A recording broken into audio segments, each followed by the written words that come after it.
Rise of the European Emperor by Taishan Laonyo. Chapter 761 Columbus's Medicine in the Taiwan Strait. The three ships of Columbus's fleet were carefully exploring northward along the west coast of Taiwan Island. Before, when sailing along the coast of Guangdong, the fleet also found fishermen to inquire and went to a place called Crescent Island. Why go to that Crescent Island? This was Marin's special order. The name Crescent Island is not well known, but when it comes to Dongsha Island, many Chinese people in later generations must know it. Among the four sands in the southeast, northwest, and northeast, only the Dongsha Islands are under the control of Taiwan Island. Dongsha Island is not large in area.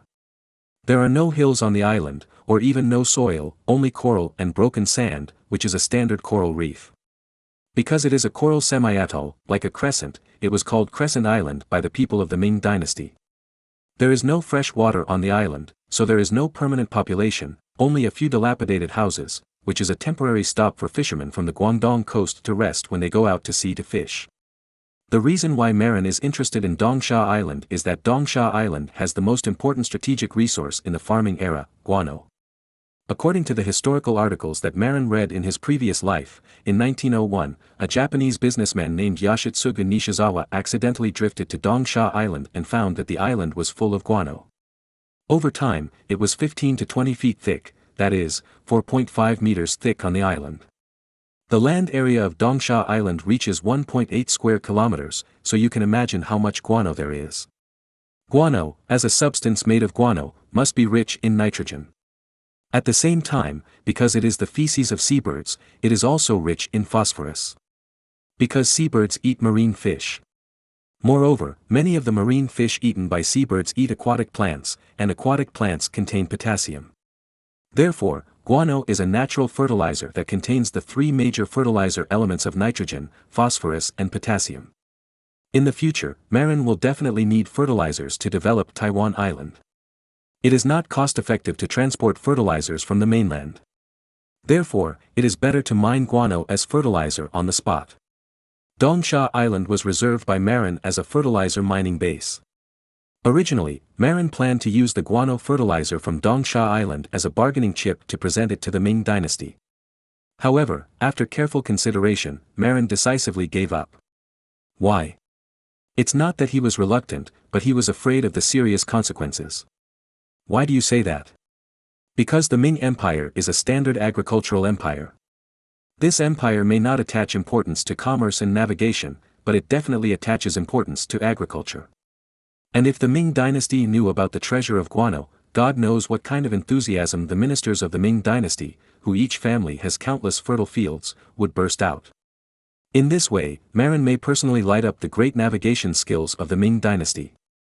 And once the rich and powerful Ming Dynasty engages in great navigation, what will Marin do? If he travels through the Ming Dynasty, Marin will definitely light up the great navigation enthusiasm of the Ming Empire through the guano of Dongsha Island.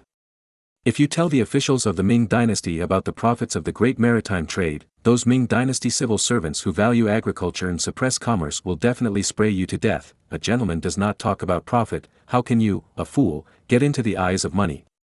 However, if you change your method and tell the civil servants of the Ming Dynasty, going overseas to find guano can double the per acre grain yield. Damn, anyone who dares to oppose will be sprayed like a dog by everyone. What? You don't want to double the per acre yield? I still want to. Food is a major event in the feudal dynasty. And in the Ming Dynasty, which minister didn't have thousands of acres of good land at home? Finding guano is in the interests of all ministers, and there will be no opposition at all. The only problem is how to distribute guano. Therefore, Marin believes that in the novels about traveling through the Ming Dynasty that he has read, using business to lure everyone to engage in great voyages is simply a misunderstanding of the social environment of the Ming Dynasty at that time. Those civil servants in the Ming Dynasty, although they pay attention to interests, are more face-saving. You may not succeed if you lure them with commercial profits. After all, literati also have moral integrity. But the most reliable and direct way is to use the increase in grain production, which affects the foundation of the country, to promote the great voyages of the Ming Dynasty. In order to obtain fertilizers, the agricultural Ming Empire will burst out with unimaginable enthusiasm. No matter whether it is the reformers or the conservatives, no one will object. Of course, that is what the traversers who travel to the Ming dynasty should do. As a German prince, if Marin told the Ming dynasty such a secret, he would be brain dead. After all, if the Ming Empire, the tiger, is released to snatch the cake of the Great Voyage, what will Marin eat himself? Therefore, Marin's plan is to take advantage of the Ming Empire's lack of attention to marine interests, quietly control Dongsha Island, and dig the guano stone on the island to use on Taiwan Island. After finding out the location of Dongsha Island, Columbus wrote down the coordinates of Dongsha Island. Then, command the fleet to continue sailing northeast. After approaching Taiwan Island, it began to sail north along the west coast of Taiwan Island. When passing near the Penghu Islands, the fleet did not alarm the Penghu Inspection Office. After all, they came to seize Dongfan Island, and some secrets were not revealed, so they naturally did not want to alarm the Penghu garrison of the Ming dynasty. In fact, it was difficult for the Penghu garrison to find Columbus's fleet. Because Penghu Island is more than 40 kilometers away from the main island of Taiwan. The Ming army did not have a telescope, and Columbus's fleet was sailing along the west coast of Taiwan Island. At such a long distance, the Ming army's naked eyes could not see it. After passing the area near Penghu Island, Columbus and Conti were relieved. Then, the unreliable Columbus invited Conti to play with dozens of Malay girls obtained from the Sultan of Malacca. These girls were very miserable. When they boarded the ship in Malacca, there were a total of 50 people, but now there are only 34 left. Of the remaining 16 people, 6 died of illness because they were not adapted to life at sea, and the remaining 6 were purely tormented to death by Columbus and the sailors. These little girls were very small, their bodies were not yet fully developed, and it was fine that they were violated by the villain Columbus, but they were also shared with the sailors by Columbus. The first girl to die was tortured to death after receiving 12 sailors in one breath. Both Conti and Skanda were educated in Marin's modern civilization ideas, and they were very disgusted with Columbus's behavior of humiliating young children. However, he was not as good as Columbus in status, and in this era of strict hierarchy, he could not preach to Columbus, so he could only pretend not to see it. In fact, during the time in Guangzhou Qinglu, Columbus was exhausted because he had a lot of fun. After all, it was a high-end Qinglu, and the girls in it were very beautiful. The key is that their skin is very white. If it weren't for the differences in hair, eyeballs, and noses, Columbus would have directly regarded them as white beauties. Columbus was willing to sleep with even dark-skinned Malay girls, let alone the snow-white and tender high-end Qinglu girls. So, when Columbus got excited, his kidneys became weak. But it didn't matter. After passing the Penghu Island, Columbus was in a good mood and planned to humiliate those Malay girls again. However, his kidneys were not good now. Although Kong Tai prescribed a bunch of kidney-tonifying medicines including ginseng and deer antlers for him to take in Guangzhou, the effect of Chinese medicine was slow, and Columbus had not recovered yet. What should I do? Columbus, the old silver worm, had his own way. He saw him carefully take out a box, and after opening it, he took out a small porcelain bottle very preciously. Although Kong Tai did not accept Columbus's suggestion to be happy together, he was very curious about the small porcelain bottle that Columbus took out.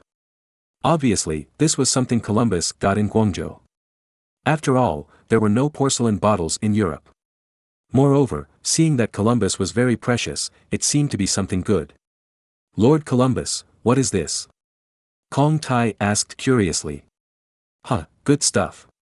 With this stuff, I can immediately regain my manliness," Columbus said obscenely. Obviously, the porcelain bottle contained drugs for aphrodisiacs. "Where did this stuff come from?" Kong Tai asked. Of course it was from Tianxianglu, the high-end Qinglu where Columbus stayed for a long time. Columbus said proudly. It turned out that in the later period of Columbus' stay in Tianxianglu, he had some kidney deficiency. But the old madam still expected him to continue to find girls for consumption, so she gave him a few bottles of drugs for aphrodisiacs so that she would continue to consume. Columbus proudly held up the small porcelain bottle and said, "This is called Yang Ding Tian, which is made of many precious medicinal materials and is worth thousands of copper coins." Columbus, a country bumpkin, doesn't know that in the Ming dynasty, thousands of copper coins are worth a few taels of silver. When the old procuress was bragging to him, in order to show her high end, she deliberately used the number of copper coins to quantify the medicine, which really scared Columbus, a country bumpkin who didn't know anything about it. After using it, I can love those little girls well, and it can last for more than 30 minutes. Wow, so amazing. Kong Tai was a little surprised. It's not uncommon to last for 30 minutes, but it's rare for an old man like Columbus who has kidney deficiency. You know, Columbus is already 55 years old. No, Lord Columbus, I didn't arrange a translator for you. How did you communicate with those Ming Dynasty Mamasans? Kong Tai remembered that he seemed to have just thrown a few large silver ingots to the Qinglu Mamasan and ignored Columbus. Well, you know, I also know a little Arabic. Before, in order to find the route to India, Columbus studied Arabic for a period of time. In Calicut, India, Columbus also communicated with the locals in Arabic. After all, there are many Arab merchants in Calicut, and many people there know Arabic. It just so happens that the governor of the Ming dynasty assigned me an interpreter who knows Arabic, and then, I took him to gallop in Qinglu. So. That's it. Kong Tai suddenly realized. The Ming dynasty also had exchanges with Arab merchants, so it is not surprising to have an interpreter who knows Arabic. Then, Columbus took out another porcelain bottle and proudly introduced it. This is called Yue Nu Bien Meng Sa, and it is also a miraculous medicine that Mama San gave me to help me. After taking this, even the coldest woman will become passionate. Unfortunately, these little girls are too young and have not yet developed, so it is useless to take it. However, when I return to Las Vegas in Beihai, I can use it on those young girls. Hee hee. Kong Tai was speechless. This is called I Love a Chai, which is even more powerful. This is called Indian God Oil. This is called. Finally, Columbus took out a red porcelain bottle. He was stunned for a moment, and then said. This seems to be useless, it's called sterilization powder. Mama San said that it seems to be given to female prostitutes to make them unable to get pregnant no matter what, and it is permanent. It seems that it has no use for me. After saying that, he was about to throw it away. Don't. Kong Tai was stunned for a moment, then suddenly shouted and snatched the small red porcelain bottle directly from Columbus's hand. Why? Because when Marin was teaching Kong Tai Chinese, he casually said, it would be nice if there was a bottle of medicine that women could take to prevent pregnancy forever. He also said, this medicine is probably only available in the Ming dynasty. Then, Kong Tai remembered it. However, before setting off this time, Marin did not ask Kong Tai to find this medicine, maybe he forgot, and Kong Tai did not think of looking for it. Now, Columbus took out this medicine and was about to throw it away. Kong Tai suddenly remembered it, and then grabbed the medicine and planned to take it back to give it to Marin. Why do you want this medicine? Don't you want offspring? Columbus was a little surprised. This is a secret. By the way, does this medicine have a strange smell after taking it? Can you feel it? Kong Tai did not answer, but asked Columbus instead, changing the subject. Columbus thought for a moment and said. Mama San said that this thing is colorless and tasteless, and you won't feel anything after eating it. There are no side effects for men, but if a woman eats it for 7 days in a row, she will be weak and sick for a few days.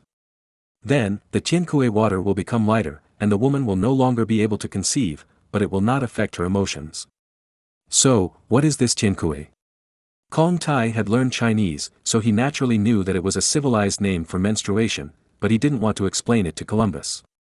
Instead, he carefully hid the bottle of sterilization powder and planned to take it back to give to Marin. Chapter 762 Peanuts and Chili Peppers. Conti didn't know that the bottle of sterilization powder he collected was prepared by Marin for Queen Anne of France. Otherwise, he would definitely be scared to stand still. That's the Queen of France. Sterilizing the Queen of France is equivalent to making the French royal family extinct. If the French knew that Marin was going to do this, they would have to fight him to the death. Just like in later generations, you try to poison the wife of the old American president. It will definitely cause a war. Because you slapped the face of a country. It is precisely because of this that although Marin had planned to obtain similar drugs from the Ming dynasty, he was not at ease to let his men do it. Because once this matter is leaked, the Grand Duchy of the North Sea will definitely not be able to eat it. Therefore, although he occasionally mentioned it to Conti before, when Conti set off, Marin hesitated again and again, and did not tell Conti to do it. Because Marin knew very well that if it was leaked at this time, it would cause a big storm. Moreover, Marin planned to personally look for this medicine when he went to the Ming dynasty to pay tribute in the future, in order to keep it secret. Even when Kong Tai brought the medicine back to Europe, Marin's first reaction to the medicine was not to reward Kong Tai, but whether to kill him. Fortunately, Kong Tai kept his mouth shut and never mentioned it to others, nor did he tell Columbus that he wanted to give this medicine to Marin. Otherwise, Kong Tai would really be killed.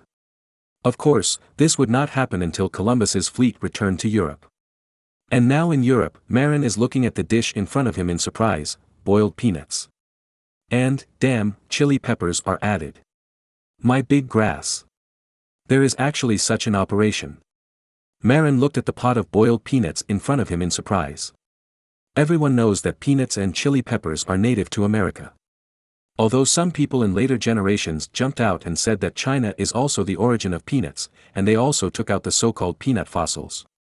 However, those were all discoveries in the 1960s, 1970s or 1980s.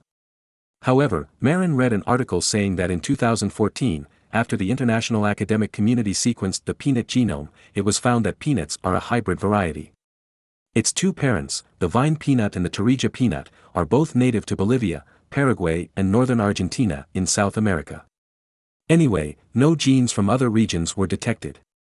Moreover, Marin believes that in the environment of the Great Movement in China in the 1960s and 1970s and the environment in the 1980s when Qigong could be studied as a science, the research results obtained are also difficult to convince people.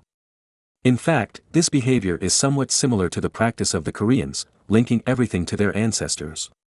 As for the peanuts that have been discovered, Marin believes that they should be carbonized seeds of some plants that look more like peanuts. Another point is that if peanuts really originated in China, they would definitely not be unknown in history. However, in history, before the Ming dynasty, although there were records of the plant name, fallen peanuts, it was only said that the fruit was shaped like taro, and it was just a passing mention. But peanuts are definitely a very important species in the history of food. Since the Middle and Late Ming dynasty, in the Qing dynasty, peanuts were almost placed on the altar of the food world. Not only did divine dishes like Kung Pao chicken appear, but peanuts alone were also a standard for drinking old wine. With just a plate of peanuts, a drunkard can drink as much as he wants without any other side dishes. But before the Ming dynasty, there had never been a delicacy called peanuts. Given the characteristics of the Chinese people who eat everything flying in the sky, running on the ground, and swimming in the water, this is completely unreasonable. Therefore, Marin concluded that there may have been plants similar to peanuts in ancient China, but it was definitely not a domineering delicacy like peanuts. I'm getting off topic. Although Marin is now happily eating boiled spicy peanuts, he is screaming, "Waste of nature," in his heart. As a gourmet, Marin knows that the best way to eat peanuts is to stir-fry them with pepper and salt. A plate of fried peanuts, a bottle of ergotu. Damn, the more you drink, the better it tastes. Marin is not a drunkard, but he knows that there are too many drunkards in China in the future who drink like this. At this moment, in his heart, he was not thinking about eating fried peanuts and drinking old wine, but thinking about the Mauzi and other Eastern European Slavs eating fried peanuts and drinking rye ergotu. No, it's whiskey. If you launch fried peanuts and pair them with whiskey, I guess the sales will be better. Marin thought while eating boiled peanuts. These peanuts were brought back by the guard Goulard who was responsible for the development of Panama. When he led a group of black slaves to cut down the forests of Panama to open up the road to the Pacific Ocean, Goulard also tried to contact the local Indians. And these peanuts were obtained by Goulard in trade with the local Indians. As for what to exchange, need I say? It's definitely salt. Moreover, the local Indians, as well as peppers, were also traded with Goulard. As soon as Goulard ate it, he thought the boiled peanuts made by the local Indians were good. It just so happened that Goulard was a little anxious because the road had not been completed. You know, he was not a direct descendant of Marin. Even among the guards, he had not had a close relationship with Marin before. In order to prevent Marin from replacing his position as governor, Goulard decided to please Marin, so he exchanged salt with the local natives for several sacks of peanuts and a bag of chili peppers, sent them back to his homeland, and sent a cook to make a pot of boiled peanuts with chili peppers for Marin. After Marin started eating, the cook sent by Goulard came to introduce it to Marin. This is a rare local product in Panama, very delicious. As a result, Marin drove the cook away with a look of disgust on his face. Damn, you still have the nerve to say that. Such a waste of good ingredients. So, Marin went to the kitchen himself and decided to make a dish of fried peanuts. But when he came to the kitchen, Marin suddenly found that he didn't have pepper salt. Pepper salt is a product of Chinese pepper and salt mixed and processed, which is very fragrant. However, there is obviously no pepper in Europe. So, Marin can only settle for the second best, use pepper instead of pepper. As a result, it seems to have a different flavor. Then, Chef Ma personally poured soybean oil into the pot, and immediately put in peanuts without heating. After the pot was heated, there was a crackling sound from the pot, and at the same time, a strong aroma came. Feeling that the heat was almost right, Marin sprinkled in a special version of pepper salt made of pepper and salt, and a plate of fragrant fried peanuts came out of the pot. When Marin took the plate of steaming peanuts and wanted to go back to the bedroom to enjoy it alone, he didn't expect that little Caesar, who was running around the palace, smelled the fragrance. So, the cute little Caesar ran to Marin, looked up at the plate in Marin's hand, drooling, and yelled, "Daddy, I want to eat." Then, the father and son finished the whole plate of peanuts. When leaving, little Caesar didn't forget to lick the salt and pepper oil on his hands. As if he didn't feel satisfied, Marin went to the kitchen to fry another plate of fragrant fried peanuts. This time, he not only put in a special version of pepper and salt, but also added some chili peppers, which tasted more exciting. Before, little Caesar shared a small half plate of fragrant fried peanuts, and he was probably full, so Marin planned to enjoy it alone. At dinner, Marin solemnly recommended fragrant fried peanuts to Angela and Felice.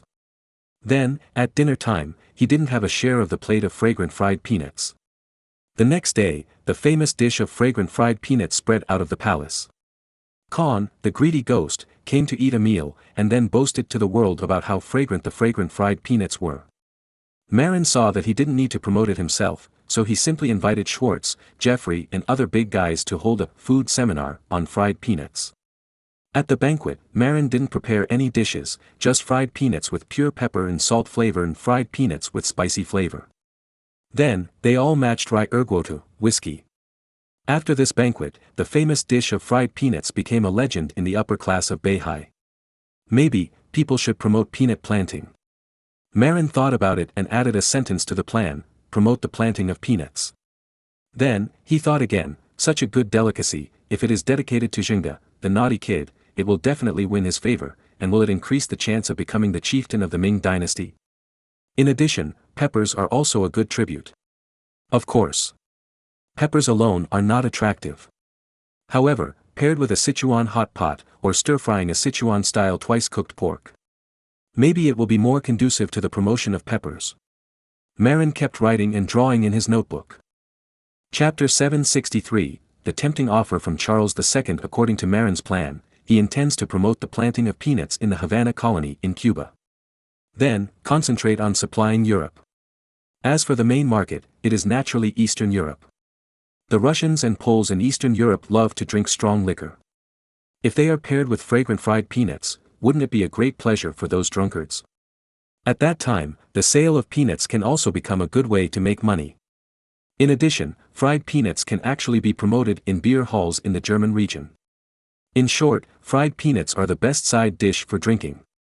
Whether it is strong liquor sold to sailors, or inferior beer drunk by the working people, or red wine drunk by the nobles, there is no kind of wine that cannot be paired with a plate of fried peanuts. However, first of all, Marin must solve the supply problem. So he immediately issued an order ordering the Havana colony, which already has a large area, to free up a large piece of land for peanut planting. Of course, there are also peppers. However, peppers are a thing that those who like them love to death, and those who don't like them oppose to death, and may not be suitable for comprehensive promotion. You know, in later generations, the promotion of Sichuan cuisine around the world is like this. Those who like spicy food love Sichuan cuisine to death. And those who hate spicy food hate Sichuan cuisine very much. Moreover, foreigners prefer to eat slightly spicy food. Therefore, many Sichuan restaurants abroad have made improvements to cater to the tastes of foreigners. After eating in Sichuan restaurants abroad, many Chinese people think that foreign Sichuan restaurants are not authentic and that their cooking skills are poor. But how could they know that if they don't change and use the original flavor, the restaurant would have closed down long ago? Unless the restaurant is opened in Chinatown and receives Chinese people. Otherwise, as long as you want to do business with foreigners, you must change. Therefore, Marin is not optimistic about the promotion of chili peppers in Europe and the United States. Therefore, he plans to offer chili peppers as a tribute to the Ming dynasty, so that Chinese gourmets can eat spicy Sichuan cuisine one day earlier. As for Europe, Marin still plans to focus on pepper and salt-flavored fried peanuts, with the promotion of chili peppers. There is definitely nothing wrong with fried peanuts. Except for a small number of people who are allergic to peanuts, most people can definitely accept the fragrant fried peanuts. At least, Marin has not found anyone around him who is allergic to peanuts. However, one thing is certain, there are indeed a small number of white people who are allergic to peanuts, but most people's allergies are mild, and only a very small number of people will go into shock after eating peanuts. So, in order to avoid this situation, Marin issued a warning: although peanuts are delicious, you need to try them first to see if you are allergic to them. Of course, not only peanuts have allergies, but peppers are also allergic to them. But no matter what, people with allergies are a minority. We can't deny the status of peanuts and peppers just because a few people are allergic to them. If we do that, we will really be throwing the baby out with the bathwater. Just when Marin was trying his best to promote peanuts and peppers, in the south, Duke Charles II of Guelders was gearing up to attack the farm where 17,000 Swiss mercenaries were imprisoned in the Duchy of Brabant, the territory of Philip the Handsome, the son of Emperor Maximilian I, and kidnap those Swiss mercenaries, and use them for his own purposes. You know, that 17,000 Swiss mercenaries. Even the Duchy of Guelders itself, after the Swiss mercenaries withdrew, only had 13,000 regular troops left. Moreover, the combat effectiveness of these people is far inferior to those Swiss mercenaries. Although the army of the Duchy of Guelders imitated the training of Swiss mercenaries, the copycats were copycats and could not be compared with the genuine Swiss mercenaries. The tenacity, ferocity, and professionalism of the Swiss mountain people are something that the soldiers of the Principality of Guedes cannot learn. You know, the environmental differences between Switzerland and the Principality of Guedes are too great. Switzerland is mountainous. Before it developed in later generations, Switzerland was synonymous with remote and poor places, and the Swiss were all tough and poor mountain people. As the saying goes, the barefoot are not afraid of the shod, the Swiss are the tough and courageous, barefoot. But the Principality of Guedes is different. The territory of the Principality of Guedes is almost all in the lower reaches of the Rhine River. It is basically a plain, and many of the land is on the banks of the Rhine River. It can be said to be the European version of the Jiangnan water village. Agriculture is developed here, and the people live comfortably. Naturally, they are all shod people who are used to a peaceful life. Think about the difference in combat effectiveness between the soldiers of the Jiangnan area of the Ming dynasty and the Liaodong border army, and you will know the difference in combat effectiveness between the Principality of Guedes and the Swiss. Of course, the gap between the two is not as big as the gap between the Jiangnan garrison soldiers and the Liaodong border army. Because, after all, Germany is a martial nation, unlike the Ming dynasty, Jiangnan has been completely weakened. But it is an indisputable fact that the personal combat qualities of the soldiers of the Principality of Guedes are far inferior to those of the Swiss mercenaries. Perhaps, the Principality of Guedes can, like Marin, use strict military discipline to restrain the army composed of farmers in the plains and weaken the gap in combat effectiveness between farmers and mountain people in the plains. After all, war is a collective behavior. But Marin will never tell the Duke of Guedes such military secrets as strict military discipline can reduce the adverse effects of farmers' cowardice. Therefore, Duke Charles II of Guedes is still an old-fashioned aristocrat, with old-fashioned thinking, and pays more attention to the personal qualities of soldiers. Therefore, for the 17,000 Swiss mercenaries imprisoned by Maximilian I can't stop drooling. If I get those 17,000 powerful Swiss mercenaries and arm them, I can definitely compete with the Habsburg family. Obviously, Duke Charles II of Guedes is an ambitious man and very bold. Otherwise, he would not have tried to seize West Frisia from George, Duke of Saxony. You know, the Saxon nobles have a huge influence in Germany, and ordinary nobles dare not offend them easily. But Charles II offended them, and he won the battle. But before he took action, who would have thought that the Duchy of Saxony would lose? The biggest reliance of Charles II, Duke of Guedes, was the thousands of mercenaries from Switzerland. A few thousand Swiss mercenaries could help the Duchy of Guedes defeat the two attacks of the powerful Duchy of Saxony with an army of more than 10,000 people. If there were 17,000 Swiss mercenaries, Charles II had already begun to look forward to a better future. You know, before 1491, the Duchy of Guedes was actually destroyed by the Duchy of Burgundy. Later, taking advantage of the opportunity of a major uprising in Flanders around 1491, he resought the independence of the Duchy of Guedes. The heir to the Duchy of Burgundy is Philip, the son of Maximilian I. So, the ruling family of the Duchy of Guedes, the Egmont family, and the Habsburg family, the heirs of the bold Charles, have a grudge of destroying the country. It is precisely because of this that the Egmont family did not hesitate to turn to the French, the mortal enemy of the Habsburg family, and obtained the support of Swiss mercenaries. If these 17,000 Swiss mercenaries were rescued, Charles II, Duke of Guedes, would have enough confidence to challenge the Habsburg family. Even Charles II had the ambition to annex the Netherlands fiefdom of the Habsburg family. You know, the Netherlands fiefdom of the Habsburg family is tens of thousands of square kilometers, which is several times larger than the Duchy of Guedes. The only thing Charles II was worried about was the emperor's number one lackey, Marin. Although he hated Marin for taking West Frisia from him, Charles II had to admit that Marin's army was one of the most powerful armies in Germany. However, it seems that half of Marin's 40,000 troops were loaned to England, leaving only 20,000 troops on the mainland. If these 17,000 Swiss mercenaries were rescued, would they be able to fight them? Charles II fell into a long period of contemplation. In the end, while actively training his troops, Charles II planned to send someone to test Marin's attitude. If Marin actively defends Maximilian I, then consider it. If Marin's attitude is ambiguous or even willing to be neutral, then there is a certainty of action.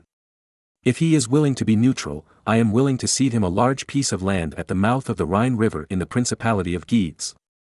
Before the envoy left, Charles II gritted his teeth and put forward this amazing condition. The land at the mouth of the Rhine River is the land that Marin had planned before. It is thousands of square kilometers in size. It is a fertile agricultural area and the basis for the Principality of Guedes to compete with the Duchy of Saxony. The reason why Charles II was willing to cede this land to Marin in order to prevent the other party from sending troops was because he knew very well that if Marin did not intervene, he would definitely be able to defeat the Habsburg family's army in the Netherlands after obtaining the 17,000 Swiss mercenaries. Because the main force of the Habsburg army is now concentrated in Switzerland and the Swiss resistance forces to fight a tug-of-war, and there is no force to support the Netherlands. And after the Netherlands, which belongs to the Habsburg family, what is the original thousands of square kilometers of land of the Principality of Guedes? Because the Netherlands of the Habsburg family is tens of thousands of square kilometers. It is absolutely cost-effective to exchange thousands of square kilometers of land for tens of thousands of square kilometers of land. Moreover, once the Netherlands of the Habsburg family is seized, the Duchy of Guedes will directly border France. Backed by the powerful Kingdom of France, Charles II did not think that the Habsburg army far away in Austria could take back the Netherlands. After all, they are facing not only a Duchy of Guedes, but also an extremely powerful Kingdom of France. Of course, the premise of all this is that Marin does not send troops to make trouble in the early stage. As long as they occupied the Netherlands and gained a firm foothold, the union of the Duchy of Guedes and the Kingdom of France would not be afraid of any challenge. Even after owning tens of thousands of square kilometers of land in the Netherlands, it might not be difficult for Charles II to become a king. Chapter 764, Puff, what did you say? Lord Duke Charles is willing to cede the Netherlands part of the Duchy of Guedes to me. No other conditions. After listening to the conditions proposed by Charles II's envoy, Marin directly spit out a mouthful of milk tea, almost unbelievable. Yes, there are no other conditions. Lord Marin only needs not to send troops to help the Habsburg family after the war starts. Then, our Lord will offer the Netherlands part of the Duchy of Guedes with both hands. Hearing that he could get the coveted Netherlands part of the Duchy of Guedes without sending troops to fight, Marin almost wanted to agree on the spot. However, after calming down, Marin suddenly discovered that it seemed that the Swiss mercenaries in the camp that the Duchy of Guedes wanted to rob were fake, and they were sent by themselves. In other words, even if he agreed to the request of the Duchy of Guedes would not be able to grab those Swiss mercenaries. Therefore, the Duchy of Guedes would definitely not succeed. Moreover, if they really cooperated with the Principality of Guedes, although it was in line with the wishes of those German princes, they would also bear the infamy of betraying the master and be laughed at forever. Therefore, cooperation with the Principality of Guides is unlikely. But after rolling his eyes, Marin suddenly decided to fool the Principality of Guides so that they would lose their vigilance against him. So he solemnly said to the envoy of the Principality of Guides, "Okay, I can be neutral and swear in the name of God that I will never declare war on Duke Charles after this incident. But how can you guarantee that I will definitely get the Dutch part of the Principality of Guides? So, you agree?" The envoy of the Principality of Guides was overjoyed. As long as Marin does not participate in the war, and the main force of the Habsburg family is tied down on the Swiss battlefield, as long as the Swiss mercenaries are rescued, the Principality of Guides will almost win. "Well, I agree, let's sign an agreement," Marin said calmly. In fact, Marin played word games again. In the secret agreement signed with the Duchy of Guides, Marin promised that even if the Duchy of Guides attacked the territory of the Habsburg family, he would never declare war on the Duchy of Guides, but would remain neutral. The premise is that the Duchy of Guides would give him the large piece of land in the Netherlands. There is nothing wrong with this, but Marin had already thought of a way to circumvent this promise, accepting the employment of Duke John II of Clever in the name of mercenaries, and then attacking Guides. In this way, Marin would not be considered a breach of contract. "You see, I didn't declare war on you myself, right? I did remain neutral. But Duke Clever is my ally, he hired my army to fight, and I don't know if they are fighting you. This was done by Duke Clever, not me.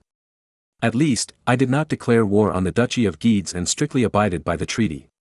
However, it is not so easy to make Charles II believe it. After all, Marin had already pitted Charles II on the issue of West Frisia before. Therefore, Marin must work hard to make Charles II believe his sincerity. But how to make Charles II believe in his sincerity? You know, although Charles II, Duke of Guedes, is not a suspicious person by nature, he is definitely not a fool. So, we have to plan it well. While eating fragrant fried peanuts, Marin was thinking about countermeasures. Marin is not a man of great intelligence, but he has an advantage that all time travelers, except those who don't understand history, have, that is, his knowledge is broad enough, especially historical knowledge.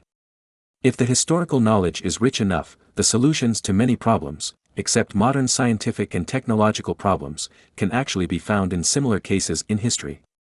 For example, how to dispel the suspicion of suspicious people. After brainstorming, Marin finally found a reference after eating 2 plates of fragrant fried peanuts. That is, the story between Wang Jian and Qin Shi Huang. In fact, Marin had thought of this matter before because it was too famous. Qin Shi Huang handed over the 600,000 troops of Qin to Wang Jian and asked him to fight a decisive battle with Chu. However, handing over the whole country's troops to the general Wang Jian made Qin Shi Huang feel very insecure. Wang Jian was also very clear about his master's suspicious character. If he did not dispel Qin Shi Huang's doubts, it would be easy to cause trouble during the war. Even if he won, he might not be able to get a good result. After all, if you scare Qin Shi Huang, it is easy to be liquidated by the time. Bai Qi is awesome, right? Wasn't he killed by King Zhao of Qin? So, before Wang Jian went to war, he shamelessly asked Qin Shi Huang for a lot of manor land, as if he was thinking about retirement. At the same time, it was equivalent to sending a signal to Qin Shi Huang in disguise: "I have no ulterior motives, I just want to make a fortune, don't worry about it." Sure enough. After Qin Shi Huang heard Wang Jian's request, he laughed heartily, and really gave Wang Jian a lot of manor land, and he was relieved. After that, Wang Jian was still reused and became the biggest sharp weapon for Qin Shi Huang to unify the 6 countries. Of course, this is not the only reference. In fact, Xiao He, the founding prime minister of the Han dynasty, also did something similar. Xiao He was very capable. Liu Bang was able to fight for the world with Xiang Yu with peace of mind, and it was inseparable from Xiao He sitting in Guangzhong and raising a lot of money, food, and soldiers for him. It can be said that without Xiao He, there would be no achievements of Liu Bang, the first emperor of the Han dynasty. However, Xiao He was too capable. Moreover, his reputation was too high, which aroused Liu Bang's suspicion. He even found an excuse to send Xiao He to jail for a few days. Although Xiao He was not punished, it was also a warning. Later, Xiao He finally realized that as a minister, how could he compare his reputation with the monarch? What do you want to do? Want to replace him? Therefore, Xiao He deliberately embezzled and tarnished his reputation to prevent his reputation from surpassing that of the boss Liu Bang. Then, Xiao He had a good end and became a famous prime minister in the early Han dynasty who was recorded in history. In sharp contrast to Xiao He is Han Xian. Han Xian's prestige in the army is so high that even Fan Kuai, a trusted general of Liu Bang, dare not be compared with him. When Han Xian came to visit, Fan Kuai even knelt down to greet him. It was because Han Xian's prestige in the army was too high that Liu Bang was seriously uneasy. If Han Xian had called for an uprising against Liu Bang, the consequences would be disastrous. Later, Liu Bang simply used Empress Liu to get rid of Han Xian. In short, if you want to make someone who is suspicious of you dispel his doubts about you, Marin came to the conclusion that you should deliberately sell flaws to the other party and make the other party believe that your flaws are your life gate. When the other party thinks that he has grasped your life gate, he will be more relieved. How can you make Charles II, Duke of Geddes, believe that he will abide by the agreement? Marin thought for a long time. Finally, before dark, Marin thought of a way, that is, to make Charles II believe that he is particularly interested in the Netherlands part of the Principality of Geddes. In fact, Marin is indeed very interested in the Netherlands part of the Principality of Geddes, and even has long been united with the Principality of Clever to plan to seize it. Even this time, Duke Charles II of Geddes made conditions, and Marin almost moved. Therefore, if you want to express your interest in the Netherlands part of the Principality of Geddes, you can't be considered to completely deceive Duke Charles II of Geddes. And how to express your interest in that piece of land eagerly? Marin thought about it, and he would definitely send a group of men to the Principality of Geddes, find the official of the Principality of Geddes, and after obtaining permission, measure and settle the cultivated land area and fiscal and tax accounts on this piece of land of thousands of square kilometers. Doing so clearly means that Marin is ready to take over the Netherlands part of the Principality of Geddes. Since I am so concerned about the conditions offered by the other party, then the possibility of breaching the contract is not very high. At the same time, when sending people to prepare to take over the Dutch part of the Principality of Geddes, Marin will also send people to tell Duke Charles II of Geddes that I plan to pretend to be sick and bedridden after the new year, and I plan to pretend for a few months. In this way, I can reasonably avoid the call of Emperor Maximilian I. What kind of weather is it these 2 days? It's only March, but it's so warm. It makes the old cow sweat. Chapter 765 Encountering Japanese pirates. After receiving Marin's reply, Charles II, Duke of Geddes, was very excited. But immediately, he remembered the painful experience of being fooled by Marin on the issue of West Frisia. So, Charles II wrote to Marin, "You go abroad." In Charles II's view, pretending to be sick is not safe.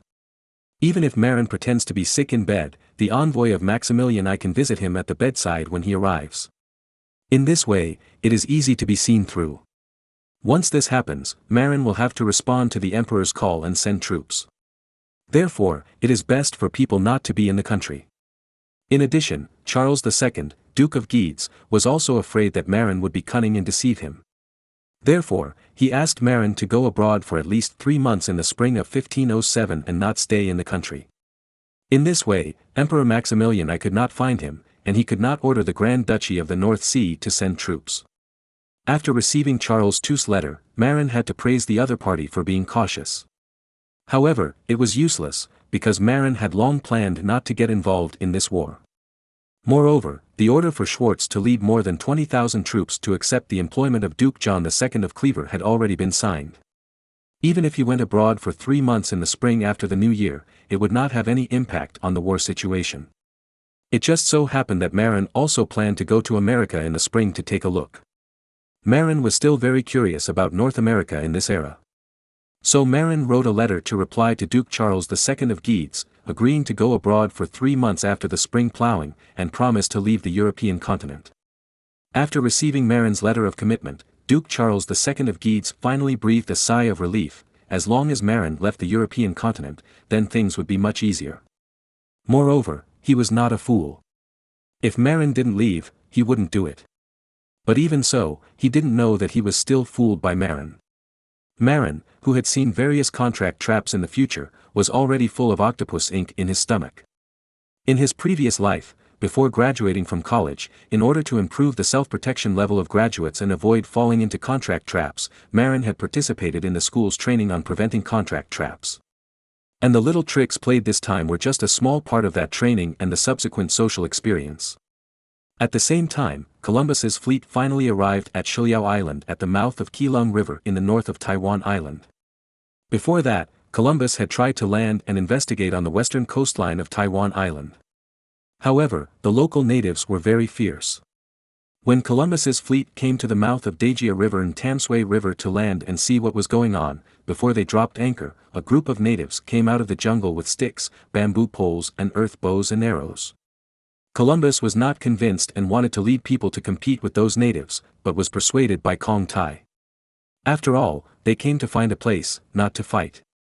Besides, they were not prepared to deal with the plate armor specifically for the natives. If people died just to fight with a few natives, it would be a loss. So, Columbus ordered his men to collect the anchor and continue sailing along the island until they arrived at Shiliao Island and Tongpan Island at the mouth of Keelung River.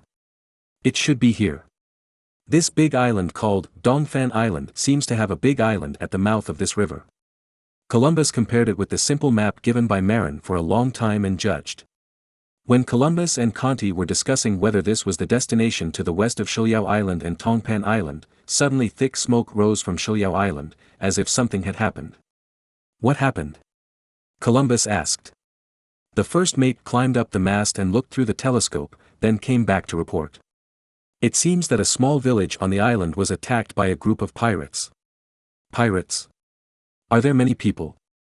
Conti asked cautiously. Not many, only a few dozen people, one boat. Those pirates seem to be holding a kind of slender scimitar, but they are very fierce, and they are all very short. The first mate replied. Short stature, long and thin scimitars, could it be Japanese pirates? Conti asked in confusion. Whatever it is, as the regular navy of the Grand Duchy of the North Sea, let's teach these pirates a lesson. Columbus was bored and wanted to find someone to fight. After thinking about it, Conti said. Well, let's let our musketeers go. Then, the commander of the musketeers, Wisset, who had previously demonstrated the musketeers to the officials of the Ming dynasty in Guangzhou, summoned 100 sailors who could use muskets on the ship and landed with muskets and ammunition. At the same time, Conti also asked 40 sailors holding spears to land, divided into two groups, and guarded the musketeers on both sides. But the first thing these musketeers did after landing was to light the matchlock. This was the trouble with the matchlockers, it took a certain amount of preparation time. At the same time, the matchlockers needed to be 1 meter apart from each other to prevent the matchlocks from accidentally igniting the gunpowder of the people around them. When 100 musketeers lit all the matches, wrapped them around their left arms, and clamped their heads on the muskets, a large group of people came running from the east of the island. This group of people included men and women, young and old, and looked like refugees fleeing for their lives. In fact, they were indeed refugees fleeing for their lives. Behind them, a group of about 30 pirates were chasing them. This group of pirates was very funny, most of them were only about 1.5 meters tall, and most of them were bow-legged. Because of their short legs, they were unable to catch up with the refugees fleeing in front of them for a while. However, this group of people was very fierce. They waved their slender Japanese swords and shouted loudly in unfamiliar Chinese while running. You fat sheep, you dare to run away. When we, the great warriors, catch up with you, you will all die. The more than 50 refugees who fled in front, led by a group of old men, originally planned to flee to the southwest and swim to the main island. After all, this place is not far from the land. If you are a good swimmer, you might be able to escape to land alive. As for those who are not good at swimming, you can just leave it to fate. However, the group of people who were escaping suddenly found that there seemed to be 3 large ships docked on the west side of the island, and more than 100 people got off the ships and lined up in formation, as if they were ready to resist the enemy. Could it be the imperial court's troops? How could they appear on Dongfan Island? The leading old man wondered from a distance. But at this time, he had no time to think about it. Because the group of short-legged Japanese pirates behind were about to catch up. So the old man made a quick decision. Run west with me, the ones in front may be the imperial court's troops. The group of refugees was greatly encouraged, and they ran towards the formation formed by the sailors of the Beihai kingdom in the west of the island. When they got closer, the old man realized that these people were not the troops of the Ming dynasty at all. Because these people were all blonde and blue-eyed foreign ghosts. "Uncle Lao Jen, who are these people in front?" a young man asked nervously. The old man in the lead, called Uncle Lao Jen, thought for a moment and said without hesitation. "No matter who they are, let's go and ask for help. If no one saves us, we might be killed by those pirates." That makes sense. So, when approaching the battle formation of the North Sea sailors, the leading old man ran while shouting for help in relatively standard Ming official language. Visset looked at Kong Tai and asked. "Lord Kong Tai, how should we deal with it?" Kong Tai frowned, but quickly made a decision. "Help these refugees, but forbid them to attack the main formation." "Forget it. Let me say it." Kong Tai remembered after giving the order that these sailors did not understand Chinese. So, Kong Tai shouted to the refugees in Mandarin taught by Marin. "Don't attack the army formation, come from the side." After shouting, Kong Tai kept making gestures to the refugees. The leading old man understood Kong Tai's gestures, and hurriedly said. "Let's lean to the south." After that, he personally led the way and ran to the side of the battle formation. The refugees supported each other and followed the old man to run to the side of the battle formation. Without the shelter of the refugees, a group of more than 30 dwarfs with knives suddenly appeared in front of the North Sea sailors. Looking at this group of funny dwarfs, many sailors couldn't help laughing. "Don't underestimate these dwarfs, they are very good at martial arts." Kong Tai scolded loudly. He had heard from Marin that there was a little devil in the east called Japan. Although the samurai of their country were short and walked in a strange way, they were very good at martial arts and killed people without mercy. At this time, the Japanese pirates also discovered the sailors of the North Sea Kingdom and began to discuss.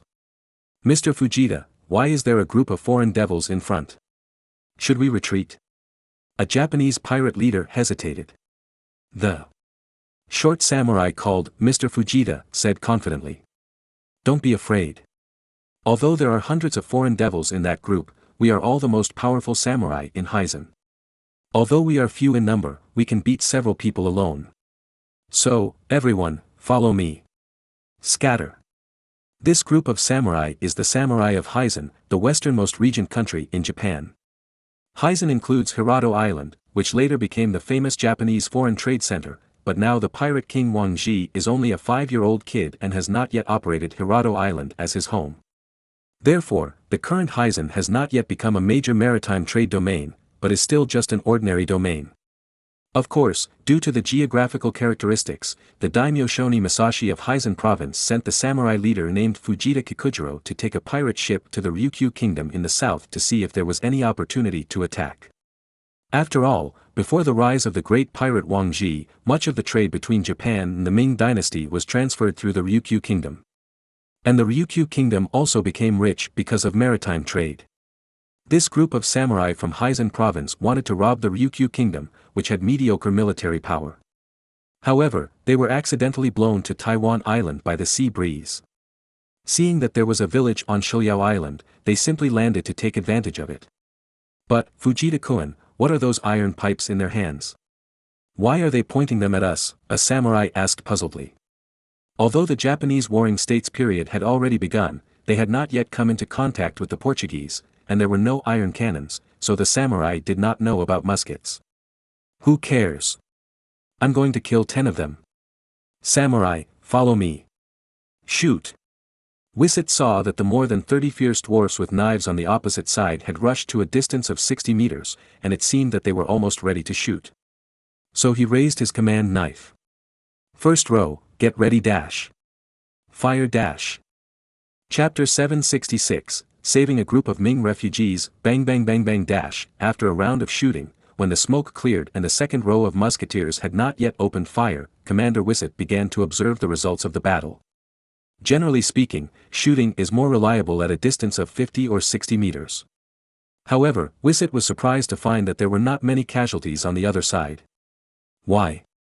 Because this group of Japanese pirates charged in a scattered line, which was most suitable for dealing with line shooting. This was not because the Japanese pirates knew how to deal with muskets, but because they were originally equivalent to the martial arts masters in novels, with strong personal martial arts but little discipline. Therefore, when charging, the formation was relatively chaotic. But precisely, this was in line with the tactics of dealing with volley guns. Of course, this was only one of the reasons. Another important reason was the height problem. Yes, the height problem. This group of Japanese pirates were generally only 1.5 meters tall, and those over 1.6 meters were considered great men. But the sailors of the North Sea Kingdom were generally 1.6 meters and 1.7 meters tall. As a result, there was a height difference between the two sides. According to the custom in Europe and the Ming dynasty, when these musketeers shoot, they will raise their muskets to the height of their shoulders, and then point them forward. The problem is here. These pirates are a head shorter than the sailors of the North Sea Kingdom, and the sailors' muskets are raised horizontally and forward. Then, the height of the muskets is aimed at the heads of the pirates instead of their chests. But how big is the area of the head? In addition, when people charge, their heads are also shaking, which makes it very difficult to aim and hit. In later generations, even if snipers use scopes to aim at people's heads, they only dare to aim at the head when the target stops. If the target is moving, it is better to aim at the upper body. Because, the chance of success is greater. The sailors and musketeers of the North Sea Kingdom committed empirical dogmatism and still raised their muskets horizontally to shoot. The shooting coverage area is the heads of those pirate warriors, so the hit rate is naturally greatly reduced. The hit rate of smoothbore muskets is not high in the first place, and the hit rate is even lower when it is shot at the head. Therefore, after the first round of shooting, only a few Japanese pirates were shot. But all the Japanese pirates who were shot died on the spot. Why? Because they were shot in the head. If the bullet hits the body, it may twitch for a long time before dying. But if it hits the head, dozens of grams of lead bullets will basically kill on the spot. And the Japanese pirates who were unfortunately shot in the head, some of their brains were blown out. If the group of farmers and soldiers in the southeastern guards of the Ming dynasty saw such a scene, they might be scared. However, this group of Japanese pirates were not scared. Because they were all robbers who killed people like crazy, and they were numb to death. Even if their faces were splashed with their companions' brains, these Japanese pirates still fiercely waved their Japanese swords and continued to rush forward. Visset thought about it for a while, and reacted this group of opponents was too short and could not be aimed using the old method. So, he loudly commanded the second row of musketeers. Everyone, slightly lower the muzzle of the gun, aim at the chest of this group of enemies. So, the second row of musketeers lowered the muzzle of the gun one after another. Bang bang bang dash. Sure enough, the second round of shooting brought greater casualties to the Japanese pirates. More than a dozen Japanese pirates were shot and fell to the ground. But this group of Japanese pirates was still not affected. Led by the samurai leader Fujita Kikujiro, who was lucky enough not to be shot, the remaining Japanese pirates shouted, bored, and continued to swing their swords forward. Third row, aim dash. Fire dash. After the 3 stages of shooting, there were only 4 people left out of the original more than 30 Japanese pirates, including Fujita Kikujiro. However, the musketeers also had a short period of slack. Because the first row of musketeers had not finished reloading. So, under the order of Wisset, a total of 40 spearmen on both sides, holding 4-meter-long spears, surrounded the 4 surviving Japanese pirates from left and right. 40 spearmen against 4 Japanese pirates, everyone thought it was a sure win. However, the result was surprising. These 4 Japanese pirates, although short in stature, were extremely agile. Although so many spears were stabbed at them, they dodged calmly. Relying on their short stature, they flexibly dodged the stabbing of dozens of spears.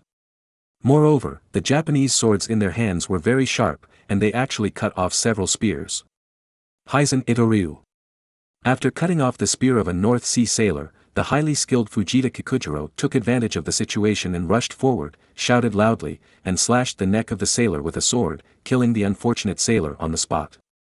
When the battle was over, Columbus and Conti were surprised to find that 40 spearmen fought against the 4 Japanese pirates, and although they killed them all in the end, 3 of their own sailors were killed and 5 were injured. What a fierce enemy! Conti said in surprise. Yes, although they are short. Columbus also nodded. At this time, Conti suddenly remembered that when Marin was teaching them Chinese, he mentioned that it was best to use guns or plate armor knights to deal with Japanese pirates. Of course, Marin didn't say that the Mandarin duck formation is also suitable. But he didn't do anything like the Mandarin Duck formation, so there's no need to mention it. There's no need to talk about using guns, the results of the battle just now proved everything. The plate armor knights are also very good at martial arts, and the plate armor can resist the knives of the Japanese pirates, which can greatly gain the upper hand. And Wizet also summed up one point, that is, when fighting the Japanese pirates, the musketeers must slightly press down the muzzle, otherwise they can't hit. After all, the opponent is a bit short. You know, before Japan vigorously promoted the policy of drinking milk to grow taller in later generations, the Japanese were indeed not tall. Even during the anti-Japanese war, although the living conditions of Japanese soldiers were good, their height was generally only 1.6 meters. Moreover, most of them were 1.6 meters. If there are devils with a height of 1.7 meters or even 1.8 meters. Don't guess, they are Korean devils. Looking at the 3 dead sailors, Kong Tai suddenly had a headache. The 5 injured sailors are easy to say, because a large amount of gold wound medicine, alcohol and gauze are prepared on the ship. The knife wound looks scary, but as long as it does not hit the vital parts or blood vessels and arteries, and it is disinfected and guaranteed not to be infected, it is actually no big deal. Fortunately, the wounds of the 5 injured sailors were deep, and one of them had a piece of flesh cut off by the sharp Japanese sword, but they did not hurt the vital parts. After emergency treatment, they just need to rest for a while and they will be fine. But the 3 unlucky guys who were hacked to death on the spot had no way out. So, Conti decided to follow the method of Marin's army, cremation, and bring the ashes back to the country. In fact, cremation is not popular among Christians, but burial is advocated. However, Conti once heard Marin explain that if the fleet returned home with coffins containing the dead, it would be easy to breed plague on the way. Once the plague spreads, other people on the ship will not be able to escape either. Therefore, in order to prevent the dead from harming the living, Marin's attitude is to cremate the dead and bring their ashes back home for burial. Or, bury them on the spot. Moreover, Marin gives each soldier the right to choose whether to cremate and bring their ashes home or bury them on the spot after their death in battle. Most soldiers choose to cremate and bring their ashes home, because they believe that only when they return home can their souls be redeemed. Just when Kong Tai was worried, the more than 50 refugees who fled, led by an old man in his 50s, came to Columbus and Kong Tai. The old man came to Columbus and Kong Tai in gorgeous clothes, bowed and said, "I am Lu Lao Jen, on behalf of the survivors of Jilong village, I have written to thank the 2 adults for saving my life." The old man used the official language of the Ming dynasty, which he was not very proficient in, but Kong Tai could understand it. Hearing the old man's words, Kong Tai was surprised and said, "You understand Mandarin?" Kong Tai couldn't help but be curious. During the time in Guangzhou, Kong Tai found that the villagers of the Ming dynasty generally spoke dialects, which he couldn't understand. Only those officials and scholars with high status understood Mandarin. However, this is Dongfan Island, not the mainland of the Ming dynasty. It is really rare to meet an old man who can speak Mandarin. Logically speaking, all the people here should be Fan Min. However, looking at the old man's clothes, he looks a bit like a commoner of the Ming dynasty, and he can even speak Mandarin.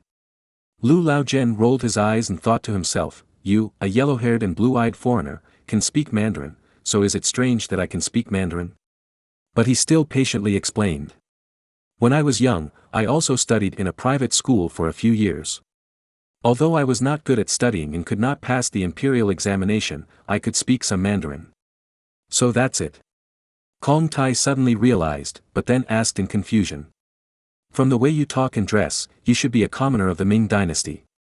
How could you appear in Dongfan Island?" Old Lu sighed and explained. "To be honest with you, Chapter 767, Winning over Jilong village. Through the conversation, Kong Tai was pleasantly surprised to find that the village chief of Jilong village, Lu Laojian, was a man with great language talent. Lu Laojian not only mastered the Putian dialect and the less proficient Daming Mandarin, but also knew a little about the indigenous language of the local island. After all, he had lived here for 6 years and had dealt with the local indigenous people a lot, so he learned the local indigenous language to facilitate communication with the locals.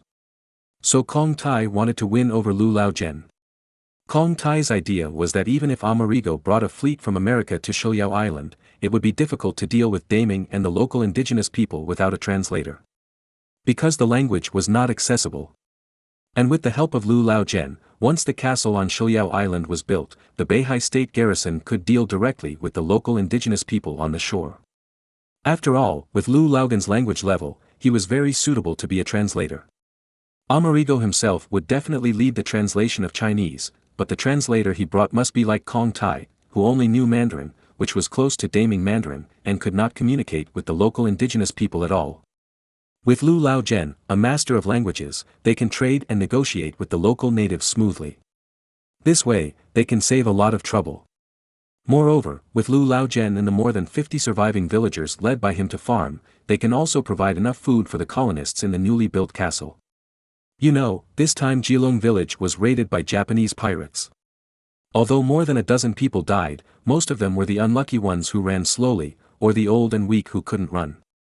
Most of the middle-aged men and women basically ran away with their children. In other words, there is no shortage of middle-aged labor in Jilong village now, and they can supply food to the colonists. It can be said that as long as Lu Laogen and his Jilong village are won over, it will be very beneficial for Beihai Kingdom to set up a base on Shiliao Island. Of course, the premise is that Lu Laogen agrees. So Kong Tai asked tentatively. Old man, if our Beihai Kingdom establishes a base on this Jilong Island, what do you think? You want to establish a base on Jilong Island? I just don't know, why do you establish a base? And, should we tax the villagers of Jilong village? Lu Laogen reacted quickly. He knew very well that if he encountered Japanese pirates again, Jilong village would definitely be finished. Therefore, the army of Beihai Kingdom could be pulled to protect them from being invaded by Japanese pirates. But Lu Laogen was worried that the army of Beihai would enslave the people of Jilong village. So he asked. After your country has gained a foothold on the island, will it levy taxes on the people of Jilong village? After thinking about it, Kong Tai felt that it didn't make much difference whether to collect taxes from Jilong village or not. After all, even if taxes were collected, these people would not be able to collect much money. Moreover, if the help of Lu Laogen and other villagers in Jilong village is obtained, it will be much easier for Beihai state to gain a foothold on Shiliao Island and get a stable food supply point. Therefore, Kong Tai finally agreed to Lu Laogen's bargaining and was willing to give up the tax collection and corvée assignment of Jilong village after controlling Dongfan Island. For this reason, Kong Tai also wrote a letter of introduction to Lu Laogen to pass it on to Amerigo and his party who will arrive in Keelung next time. I believe that Amerigo and his party will definitely treat the people of Jilong village well after seeing the letter they left. After collecting the letter, seeing that Columbus's fleet was about to set off, Lu Laogen, the village chief of Jilong village, said worriedly. I don't know if our Jilong village can hold on until the arrival of the next fleet of your country. If there is another group of Japanese pirates. I am afraid. Kong Tai frowned and thought that it was really the case. After his fleet left, if there were Japanese pirates landing next time, Jilong village would definitely not be able to resist them with its ability. So, looking at the Jilong village that had been captured and burned by the Japanese pirates before, Kong Tai suggested. Lu Laozhang, there are many stones on this island. You can mine stones and build a small tall stone wall. Stone wall. Lu Laogen thought about it and it seemed that it was really possible. Most of Shiliao Island is a coastal area with rugged rocks and rich sources of stone. If enough manpower is spent, a large number of stones can still be obtained.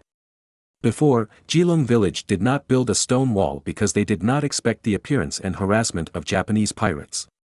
Therefore, they only built a simple wooden fence wall before, and did not build a wall with earth and stone structure. For this reason, it was easily broken by the Japanese pirates. But, sir, even if there is a wall made of earth and stone, I am afraid we can't withstand the siege of the Japanese pirates. The able-bodied men in the village hardly know martial arts. Facing the attack of the Japanese pirates, the villagers may not be able to hold out for a round. This problem. Kong Tai thought about it and decided. I can leave you 30 muskets. With the cover of the earth and stone wall, plus the muskets, it should be enough to resist the small-scale Japanese pirates. Kong Tai remembered that he seemed to have heard Marin say that the muskets seemed to be very powerful in the city defense war. Generally speaking, the possibility of large-scale Japanese pirates is very small.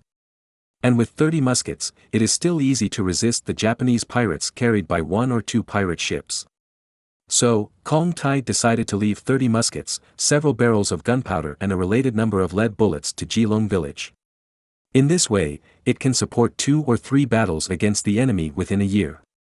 In order to make the villagers familiar with the use of muskets, Kong Tai also specially let the fleet stay for 2 or 3 more days, so that Bisset could instruct the local villagers on how to use muskets. At the same time, Kong Tai also discussed with Lu Laojian how to excavate the stones on the island, mix them with soil, and build a wall with military defense functions to resist attacks from enemies such as Japanese pirates. After all, the people of Geelong village had never seen a military fortress and didn't know how to build a tall and solid wall with military defense functions. Kong Tai grew up in Europe and was used to those fortresses with military defense functions. It was not difficult for him to instruct Lu Laojian. In order to facilitate the villagers of Geelong village to mine stones, Kong Tai also gave a batch of axes and chisels to the villagers of Geelong village to facilitate their excavation of stones and the construction of the wall. A few days later, before leaving, Kong Tai also specially unloaded a black cross flag from the ship and told Lu Laojian to hang it on the top of the city 1 year later. If Amerigo's fleet arrived and saw the black cross flag representing the North Sea Army, they would definitely know that it was a friendly army. In this way, the possibility of conflict between the two sides was avoided. With the black cross flag and the letters left by Kong Tai, the possibility of conflict between the two sides can be fully avoided. Moreover, when Kong Tai returns this time, he will definitely say hello to Amerigo and tell them about the existence of Geelong village to avoid the possibility of conflict between the two sides. And Geelong village will also become an important helper for Beihai state to gain a foothold in Keelung in the future. Chapter 768, Lu Laojian's Enlightenment. After teaching the men of Geelong village how to use a matchlock gun and how to build a simple earth and stone wall, Kong Tai urged Columbus to turn back. After all, Marin was still waiting for their news. Before leaving, Kong Tai also left a batch of silver money for Lu Laojian to use for purchasing supplies. Although Lu Laojian brought the villagers of Geelong village to Keelung to reclaim wasteland, there were no basic living supplies on Taiwan Island, not even needles and thread, let alone iron farm tools.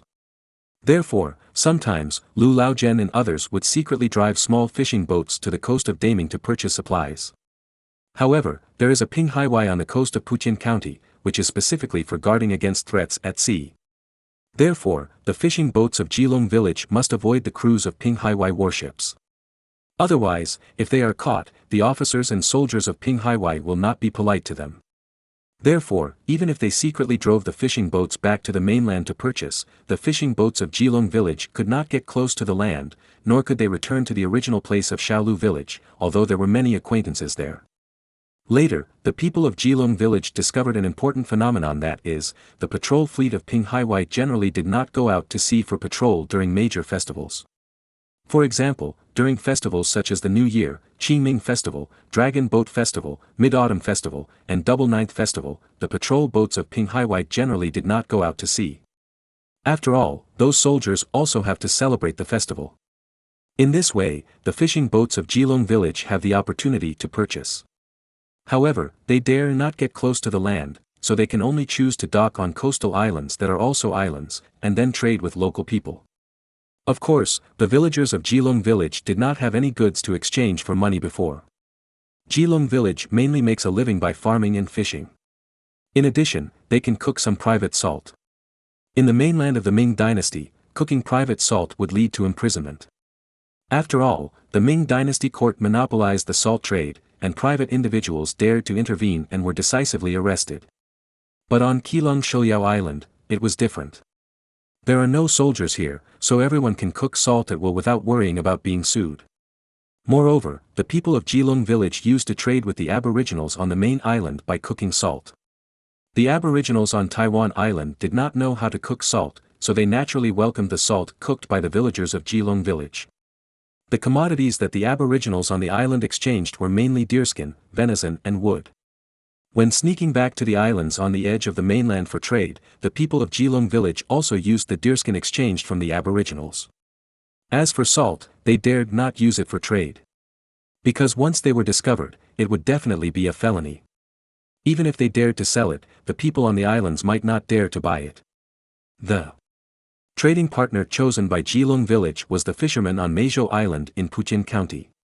Speaking of which, although the Ming dynasty court did not implement the sea migration as pervertedly as in the early Qin dynasty, it generally prohibited fishermen from going out to sea to fish. However, the Ming dynasty court prohibited sailing boats from going out to sea, but did not prohibit small fishing boats with human oars. Because this kind of small fishing boat could not go out to sea.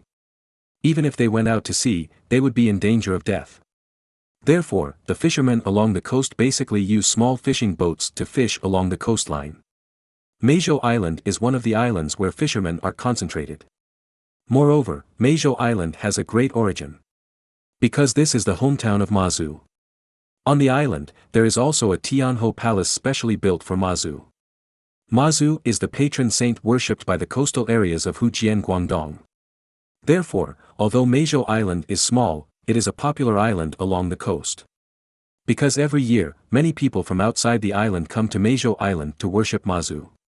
This also leads to more exchanges between Meizhou Island and the outside world, and it is easier to obtain goods from the outside world. Nanri Island, which is also an island, is not far from Meizhou Island and is larger, but because it is not popular, even merchants are unwilling to go there.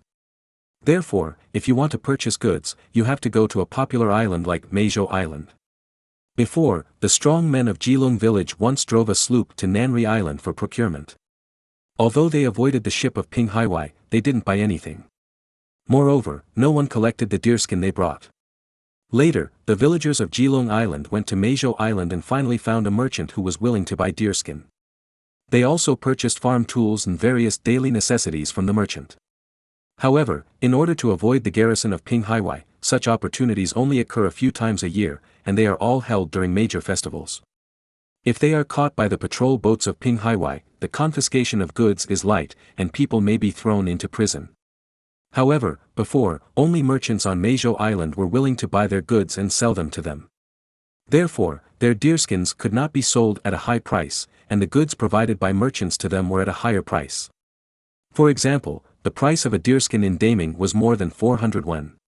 However, the black-hearted Meizhou Island merchant Lin Baiwan was only willing to give a purchase price of 40 yuan per piece, which was simply black to the grandmother's house. On the contrary, when Lin Baiwan sold things to the villagers of Jilong village, it was double the high price. For example, an iron pot only cost 80 yuan in Daming, but Lin Baiwan sold it to them for 160 yuan. A piece of white cloth was sold for 200 yuan in the Ming dynasty, but Lin Baiwan dared to sell it to them for 400 yuan. But the people of Jilong village had no choice but to accept it. Because no one else was willing to trade with them. Only Lin Baiwan from Meizhou Island, who was more wild, dared to buy their deerskins. If someone else came, they might not dare to buy them. Because the source of the deerskins was unclear. It should be pointed out that in this era, Taiwan Island was full of sika deer, with an estimated total of millions. Later, when the Dutch colonized Taiwan Island, the East India Company was able to purchase 400,000 deerskins from the natives every year and sell them to Japan. The natives on the island had more deer. Moreover, after hunting a deer, hundreds of kilograms of meat could be obtained, enough for many people to eat. Therefore, the indigenous people did not pay much attention to the development of agriculture. Since they could easily hunt prey with hundreds of kilograms of meat, why did they work so hard to farm? Therefore, even if there was agriculture on the island, those Pingpu indigenous people who engaged in agriculture only used /and-burn farming. For them, venison is the staple food, and as for grain, it is just a change of taste. In fact, the villagers of Jilong village originally hoped to make a fortune by reselling deerskins from Taiwan Island. But reality gave them a blow. Ordinary merchants along the coast did not dare to buy their deerskins at all, because the origins were not clear. And the confident Lin Baiwan who dared to buy their deerskins, but he was desperate to lower the price. So, although they brought a lot of deerskins to Meizhou Island for trading every time, they could not get much goods in return. In addition, the villagers of Jilong village did not have a large ship, nor did they have craftsmen who knew how to build a large ship. It just so happened that after Kong Tai helped them defeat the Japanese pirates this time, a Japanese ship that could carry dozens of people was left to them by Kong Tai. After Columbus's fleet left, some people came up and said, "Uncle Lao Jen, do we really have to rely on these foreign devils? Now that we have this big ship, we can do more trade. There is no need to rely on the foreign devils. Indeed, before, the fishermen of Geelong village could only drive a small paddle boat to Mejo Island for trade. Not only was it dangerous, but they could only carry a few hundred deerskins and were slaughtered by Lin Baiwan. With this Japanese ship with a load capacity of dozens of tons, the villagers of Geelong village can drive this big ship to find a more suitable trading place for trade. At least, it is much better than being slaughtered by Lin Baiwan. Lu Laojian shook his head and said, "Kids, you are wrong. It is true that now we have a ship, we can do bigger business. But have you ever thought about safety? This time, a random Japanese ship almost wiped out our entire village. So, our village needs someone to protect it. These foreign devils said that they will send people to occupy this island next year. If they come, we can't stop them. Then what should we do? How about we go back to Ming Dynasty?" The people on the side were anxious. "Go back?" Lu Laojian sneered, and then said, "Arong, do you know that the land of our Shaolu village has been occupied by others? And our household registration has been cancelled. If we go back now, not only will we not be able to get the land back, but we will also be arrested as fugitives. So, we can't go back. Unless you are willing to go back to jail." The household registration system in the Ming Dynasty was very strict, and it was strictly forbidden for the people to leave the county privately. If you have to leave the county for something, you must have a pass issued by the county government. Otherwise, you will be thrown into jail. After the villagers of Geelong village escaped from their hometown Shaolu village, they must have lost their household registration and land because they did not return for several years. And the one who annexed their land must be the local tyrant. If they go back now, the local tyrants will definitely report them and put them in jail in order to keep their land. Then we can only rely on those foreign ghosts. Yeah. Lu Laojian nodded, and then said, "Those foreign ghosts look pretty good, at least they are very reasonable. However, the foreign ghosts are definitely not good people. I think that they kept us here and didn't even collect rent and taxes. I guess they want to use us to help them do things." "Do things? What can we do for the foreign ghosts?" The villagers were very curious. Lu Laojian pointed his hand to the south and said, "Deal with those foreign people. I understand the local dialect of the foreign people, and I am most suitable to deal with them. I think these foreign ghosts may have the ambition to annex Dongfan Island, otherwise, they would not bother to win over a group of us mudlegs. So, kids, if you want to do well in the future, come and learn the local dialect of the foreign people from me. As long as you learn the local dialect of the foreign people well, there will be many times in the future when you will be used by the foreign ghosts. Learn the local dialect of the foreign people, can you live a good life?" The young people in the village asked in disbelief. Of course, since those foreign devils want to annex Dongfan Island, they must need an interpreter who understands the native dialect of the foreign people. Otherwise, even if they conquer Dongfan Island, how can they govern it? So that's it. Everyone suddenly realized. You know, Lu Laojian is the only cultured person in Geelong village who has read books, so his knowledge is naturally higher than everyone else. In fact, when they were in Shaolu village, there was not only Lu Laojian, but also a scholar and a student in the village. But when the flood came, the two scholars ran to the county town to live with their relatives, and did not flee to Geelong village. Therefore, the only brain in the village is naturally Lu Laojian, and everyone respects him very much. Okay, go back if you have nothing to do. Starting tomorrow, all the smart kids in the village will come to learn Mandarin and the native dialect from me, so that they can serve as interpreters for those foreign devils in the future. Why do we have to learn Mandarin? A group of young people looked bitter. What do you know? Those foreign devils only know the official language of the Ming Dynasty. If you want to be their interpreters, you can't be ignorant of what they are saying, right? So, you have to learn the official language too. Chapter 769, Nordic War Cloud. The northern part of the European continent was also covered with war clouds at this time. After a long quarrel, the nobles of Sweden finally ended their disputes and jointly nominated Erik Johansson of the Vasa family as the new king of Sweden. But as a compromise, Sweden established the Senate of Nobles as a check on the royal power. This is actually imitating the Kingdom of Poland. Because Poland also has the Senate of Nobles, as the strongest authority, to restrict the royal power. After all, the victory of the Vasa family is the result of compromise among many parties, not a huge advantage. Therefore, in exchange, the king must share the rights of Sweden with the Swedish noble families. Before Erik Johansson ascended the throne, the Senate of Nobles discussed and unanimously decided to promote the titles of the 11 most powerful families in Sweden. Before, under the rule of Denmark, the titles of these 11 families were mostly barons, and there were only 3 earls. After Erik of the Vasa family ascended the throne, the first edict was to comprehensively improve the status of these 11 big families. Of course, the Vasa family has already obtained the royal power, so there is no need to talk about it. Of the other 10 nobles, 3 earls were promoted to dukes, and 7 barons were all promoted to earls. In addition, Swedish legislation stipulates that if the king has a son, his son will succeed him. If there is no son, whether the son-in-law or grandson will succeed him needs to be decided by the Senate. If the Senate believes that a new king should be elected, then a new election will be made. Moreover, if the king seriously damages the interests of the other 10 major families, the Senate has the right to depose him. This bill severely restricts the royal power. Of course, as long as the Vasa family has a male heir and does not damage the interests of the other 10 major families, the royal power can still be guaranteed. As for the Sture family, who worked hard for the independence of Sweden, they were abandoned this time. The son of the old Sten Sture, the young Sten Sture, only received the title of a hereditary baron. Although the fiefdom was fertile, he failed to squeeze into the Senate of Nobles. In this way, the Sture family also withdrew from the core decision-making circle of the Kingdom of Sweden. In this regard, the 14-year-old Sten Sture had no way to deal with it.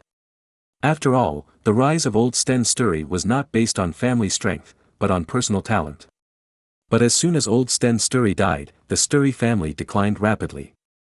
Unfortunately, after the death of old Sten Sture, Sweden began a political reshuffle.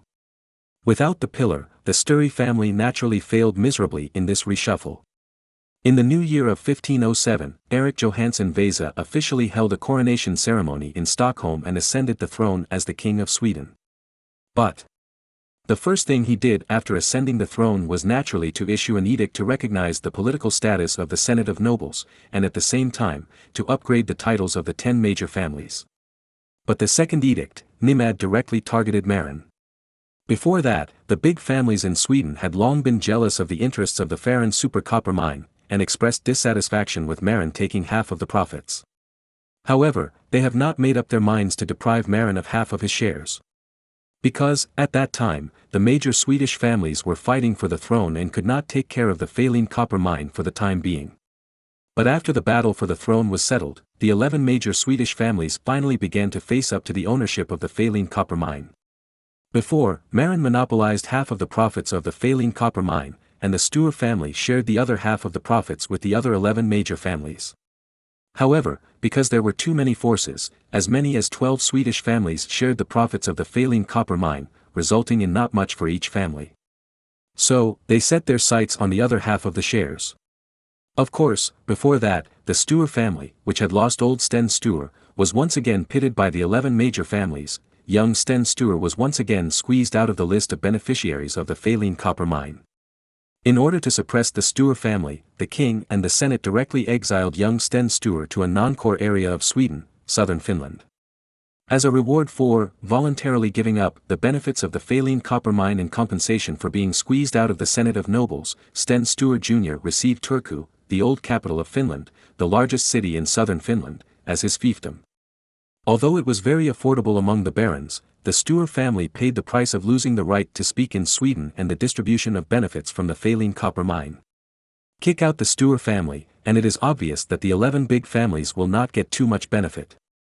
After all, the Sture family only accounted for 5% of the copper mine's shares. If divided among the 11 families, each family would only get 0.45%.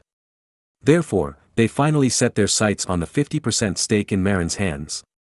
For this reason, in February 1507, the Kingdom of Sweden suddenly issued a second decree announcing that the failing copper mine would be nationalized. In this way, Marin's 50% stake in the failing copper mine was forcibly deprived. In fact, the new king Erik Johansson was opposed to depriving Marin of his shares. Because he knew that Marin's military strength was very strong. If it's revenge. But the 10 nobles in the Senate have long been blinded by interests. For the benefit of the Faron copper mine, they don't care about the risks. In addition, the 10 big families believe that it is illegal to give half of the shares of the Farren copper mine to Marin. Why? The Swedish Senate believes that Old Sten Sture is only the ruler of the Kingdom of Sweden, not the king. Therefore, he has no power to give the mines of the Kingdom of Sweden to foreigners. Now that a new king has appeared, all the Swedish mines should be jointly discussed by the new king and the Senate. Therefore, under the ruling of the current legal government, Marin, a foreigner, has no right to occupy half of the ownership of the strategic Farren copper mine. Therefore, the Senate ruled to confiscate Marin's 50% ownership of the Farren copper mine. And as compensation, the Kingdom of Sweden recognizes that the polar region north of 66 degrees 34 minutes north latitude in northern Sweden belongs to Marin's territory. In fact, this so-called compensation of the Kingdom of Sweden is quite shameless. Because the Swedes do not operate the land north of the Arctic Circle at all. There are no Swedes living north of the Arctic Circle, but the Lapps, Sami, live there. Moreover, Marin had signed an agreement with King Hans of Denmark long ago, obtaining the sovereignty of the land within the Arctic Circle of the Scandinavian peninsula, and the Kingdom of Sweden, led by Old Sten Sture at the time, also recognized it. Therefore, this time the Kingdom of Sweden used the sovereignty of the Arctic Circle land as compensation, which was obviously a shameless act, equivalent to no compensation at all. After the news spread, the whole of Europe was in an uproar. Because Marin is now the hottest war maniac in Europe. And Sweden actually dared to deprive Marin of his interests. Isn't this asking for trouble? But what surprised all countries was that the usually warlike Marin did not immediately raise troops to retaliate this time. Instead, he ordered the Minister of Foreign Affairs to lodge a strong protest against the Kingdom of Sweden's treacherous behavior, and then, there was no further news. This made the spectators who were waiting to watch the fun extremely depressed. But in Copenhagen, King Hans of Denmark, who got the news, jumped up excitedly. I've finally waited for this day. Since the Swedes are looking for death, don't blame me for being ruthless. Southern Sweden is mine. Pass the order, after the spring plowing is over, send troops immediately. In addition, send people to the Elector of Brandenburg and the Elector of Saxony to ask them to support a group of knights and veterans. At the same time, tell the two electors that I will pay a commission for this. Chapter 770, I draw a line for you. King Hans of Denmark was quite confident about sending troops to Sweden this time, because Marin, whom he feared the most, seemed to acquiesce in his attack on Sweden.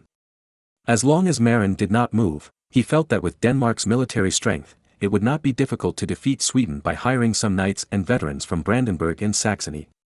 Moreover, he also knew that the current situation of the electorate of Brandenburg and the electorate of Saxony was not very good. Because they had to pay Marin a large amount of war reparations, the current economy of the two countries was very bad. In addition, these two countries were implicated because of Denmark's affairs, so this time, Hans planned to pay a commission to invite the two countries to send troops, just as if he was hiring the armies of the two countries.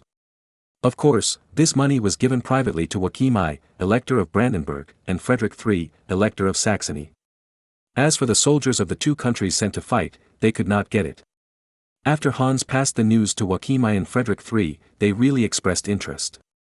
After all, they are now in a lot of deficits, and it would be best if they could make money. However, Frederick III wrote to Hans, he must reach a written agreement with Marin, so as not to be stabbed in the back by Marin while he was having a good time. Hans thought so he sent an envoy to ask Marin for his opinion. In addition, Hans also wanted to ask Marin to persuade Lübeck and Hamburg not to interfere in this war. Especially Lübeck, which is an old rival of Denmark, is very rich, and is the leader of the Hanseatic League. If Denmark attacks Sweden, Lübeck suddenly spends money to hire tens of thousands of troops to stab Denmark in the back. Although it is not as harmful as Marin's stab, it should not be underestimated. What's more, the Øresund Strait between Denmark and Sweden is still under the control of Lübeck and Hamburg. But Hans also knows that Denmark and Lübeck have always had a bad relationship, and sending people to discuss with Lübeck may be rejected. Only when Marin comes forward as a middleman can the two sides reach an agreement. Therefore, whether it is to find out Marin's attitude towards this or to compromise with Lübeck, Marin needs to speak. In fact, Marin had hinted to Hans that he would not intervene in the war between Denmark and Sweden. Moreover, he also bought timber produced in Norway, which was a disguised way of subsidizing Denmark. However, that was just a hint after all. Without Marin's personal promise, Hans still dared not be careless. Therefore, he sent Foreign Minister Holsen to Auric to seek Marin's opinion. And Marin, because he was actively preparing to pit the Principality of Guedes, had no time to pay attention to the conflict between the two Nordic countries. However, he was still very concerned. At least, in Marin's view, it would not be good for anyone in the Nordic countries to be strong. Now, Denmark has inevitably declined because most of its homeland has been taken away by itself. And Sweden has surpassed Denmark in terms of population and national strength. And this is not what Marin wants to see. It would be fine if Sweden only surpassed Denmark in terms of land area and population, but the key is that Marin also helped them to find the super-large copper mine of Faron. With this large copper mine as the foundation, Sweden's finances will flourish. On the contrary, after Denmark loses its naval and maritime trade hegemony, its finances will certainly be in trouble. In the long run, it is almost inevitable that Sweden will annex Denmark in turn. If Marin is alive, Sweden will definitely not be able to annex Denmark. However, Marin is not a god and will not live for too long. And after his death, there is no guarantee that his country will continue to be strong. Maybe, by then, it will not be able to suppress the rising Sweden. Or, the descendants will not care and let Sweden swallow Denmark. Denmark is actually nothing. Now there are only a few islands such as Zealand on the mainland, but if Norway is annexed by Sweden, it means that Sweden will own the three Nordic countries of the future, Sweden, Norway, and Finland. No, Iceland is also a Norwegian territory. This is equivalent to taking care of all the Nordic countries of the future. Although the Nordic countries are not good at agriculture, Sweden will have no problem becoming a regional power after swallowing the four Nordic countries. Moreover, Norway is a fishing power. If you are not careful, you can also create a maritime country, and maybe it will grab colonies. If Norway is in the hands of Denmark, it will be difficult to grow. Why? There is still a gap between the Norwegians and the Danes, and there is also a sea between them. The Danish royal family actually pays more attention to their homeland and does not pay much attention to Norway. But the Swedes are also a Scandinavian country. If they swallow Norway, they will definitely pay more attention to Norway than the Danes. Therefore, Marin would rather Denmark continue to control Norway than let the emerging Sweden get Norway. He even believes that Denmark should take away the fertile areas in southern Sweden. In this way, Sweden's momentum will be suppressed. In his view, a Nordic Europe that is evenly matched is the most in line with his own interests. After listening to the cautious probing of Danish Foreign Minister Holsen, Marin did not beat around the bush with him. After thinking about it, he said to Holsen, "Tell His Majesty Hans that I am very angry about the behavior of the Swedes. So, this time, I support Denmark in principle to use force against the treacherous Sweden." "That's great." Holsen was overjoyed. "Don't be in a hurry, listen to me first." Marin interrupted the surprised Holsen. "You say." Holsen immediately calmed down. "I agree with Denmark attacking Sweden, but I don't agree with Denmark destroying Sweden, do you understand?" "What do you mean?" Holsen was a little unsure of Marin's attitude. Marin was too lazy to talk nonsense with him, so he took out the map and pointed it to Holsen, then said, "What I mean is that Denmark can obtain the southern part of Sweden, including the southwest coast. However, it cannot obtain more. It is okay to the south of Stockholm, but not to the north, including Stockholm. Otherwise, I will send troops to intervene." After that, Marin also drew an east-west line on the Swedish map, south of Stockholm, dividing Sweden into two parts, north and south. The western end of this line just borders Norway, and Sweden's current southwest coastline has been marked off. If this line is used as the national border in the future, Sweden will once again lose its access to the Atlantic Ocean. Holsen's face was very embarrassed, because he didn't know King Hans' bottom line. So he said cautiously, "Lord Marin, I can't make the decision on this matter. I have to go back and ask His Majesty." "Okay, take this map back to show His Majesty Hans." After that, Marin gave the map on which he had just drawn a line to Holsen. However, before leaving, Holsen suddenly turned around and asked, "Grand Duke Marin, His Majesty asked me to ask you, how to convince Lübeck not to block Denmark's action. You know, the Øresund Strait is still in their hands. If the Danish army wants to cross the sea, they have to agree." Marin nodded and said, "I have thought about this matter. Let's do this." You go back and ask His Majesty Hans whether he agrees with the line I drew. If he agrees, I will send people to Lübeck and Hamburg to intercede for you. Of course, Denmark needs to pay some price. For example, it needs to agree to give the right to shipping to Lübeck's merchant ships. In addition, it needs to recognize Lübeck's occupation of the Swedish port of Malmö. Of course, there is no need to cede it, it can be said to be a lease. For example, it is leased to Lübeck for 99 years, but the sovereignty still belongs to Denmark. In this way, you can save face. Marin knew very well that for a city composed of Hanseatic merchants like Lübeck, what they value most is interests, and they don't care about previous conflicts. As long as they give enough benefits, they are willing to cooperate. What's more, if they come forward, they have to give some face anyway. What Lübeck was worried about was the return of the Danish navy. Therefore, they paid great attention to suppressing the emergence of Danish merchant ships, and did not allow Denmark to have large warships again. Unfortunately, Denmark could only send small ships of less than 100 tons to contact the Kingdom of Norway, which was under joint rule. Lübeck would never allow Denmark to have large ships of more than 200 tons again. Therefore, in order to convince Lübeck, Denmark must first give up its maritime interests in order to gain the support of the other side. Okay, I will report all this to your Majesty. Holsen nodded, took the map marked by Marin, and hurried back. Chapter 771 The name of my new son will be Jack Ma. Marin was not worried that King Hans of Denmark would refuse, because if he refused, not to mention whether he would take action against him, just Lübeck's refusal to allow the Danish army to cross the sea would be enough to extinguish Denmark's ambition to capture southern Sweden. The Kingdom of Denmark is actually very weak now, especially the economy, which is about to collapse. If Marin had not shown leniency and not urged them to pay the indemnity, and spent money to buy Norwegian timber, perhaps Denmark's economy would have collapsed now. Moreover, if the status quo continued, the more than 10,000 troops of the Kingdom of Denmark would be difficult to support. With the current economic situation of the Kingdom of Denmark, it is probably only able to support 5,000 to 6,000 troops at most in the future. If the southern part of Sweden is conquered, it will be different. South of the line drawn by Marin, there are also 70,000 to 80,000 square kilometers, which is still the area with the lowest latitude and highest temperature in Sweden. The southernmost coastal area of this land can still be used for agriculture, and it is no problem to grow some rye. In fact, the southern coast of Sweden has always been controlled by Denmark, and a certain amount of agriculture has been developed. If Marin had not intervened, Denmark would have controlled the southern and southwestern coastal areas of Sweden until it was defeated by Guiri and his father in the 17th century, when it completely lost these areas. In addition to the warm climate in the southern coastal areas, where cold-resistant rye can be grown, the slightly inland areas can also be used for grazing, raising sheep, cattle and horses, etc. after cutting down forests. When cutting down trees to reclaim land, the cut trees can also be sold as wood. As for branches and roots, they can also be used as firewood.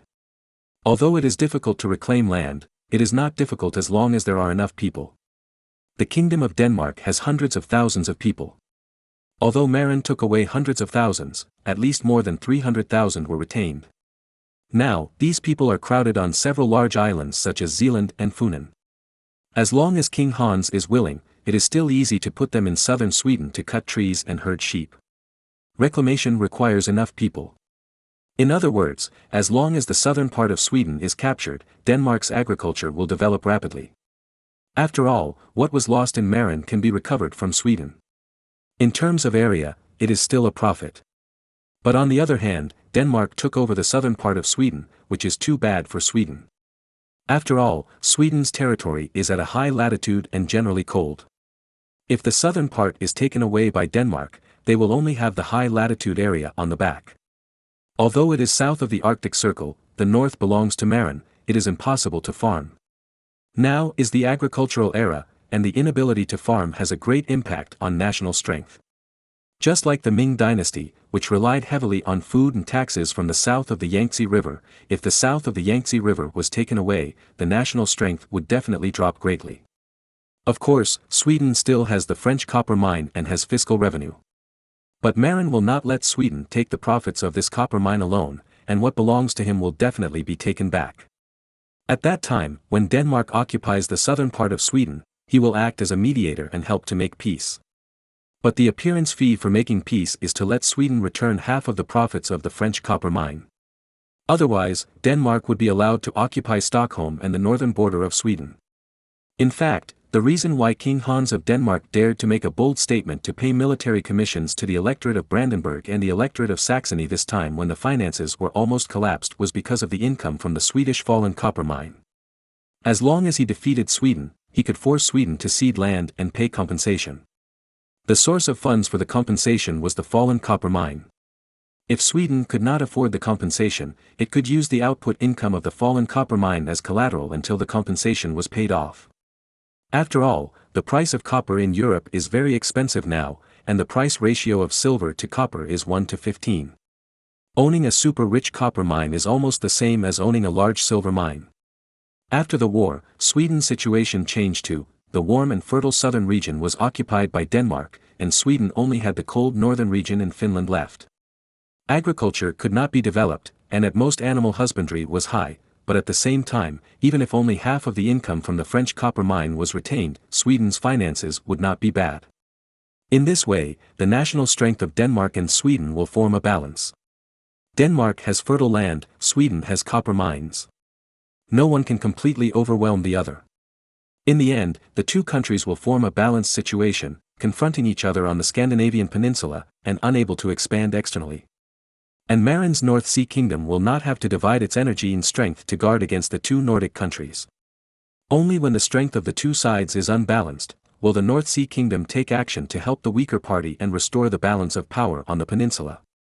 This move was learned from the very disgusting, continental balance policy of the British Empire in later generations. Originally in history, the British later made a big deal of the balance between Germany and France. When France was strong, they tried their best to support Prussia to compete with France. After Prussia became big and created a powerful German empire, it turned around to help France fight Germany. Anyway, both Germany and France were exhausted. They put a lot of energy and national strength into the fight between the two countries, so naturally they had no energy to compete with Britain for world hegemony. On the contrary, before the fight, they had to look at Britain's face. But the later German Third Reich was too abnormal. Not only was the industry strong, but it also developed missiles and almost developed flying saucers and atomic bombs. Facing the Third Reich with advanced technology, Britain was out of control, was beaten and lost its position as the world hegemon. Of course, that was the Third Reich in later generations. Now, Denmark and Sweden, which Marin has to balance, are definitely not as abnormal as the Third Reich.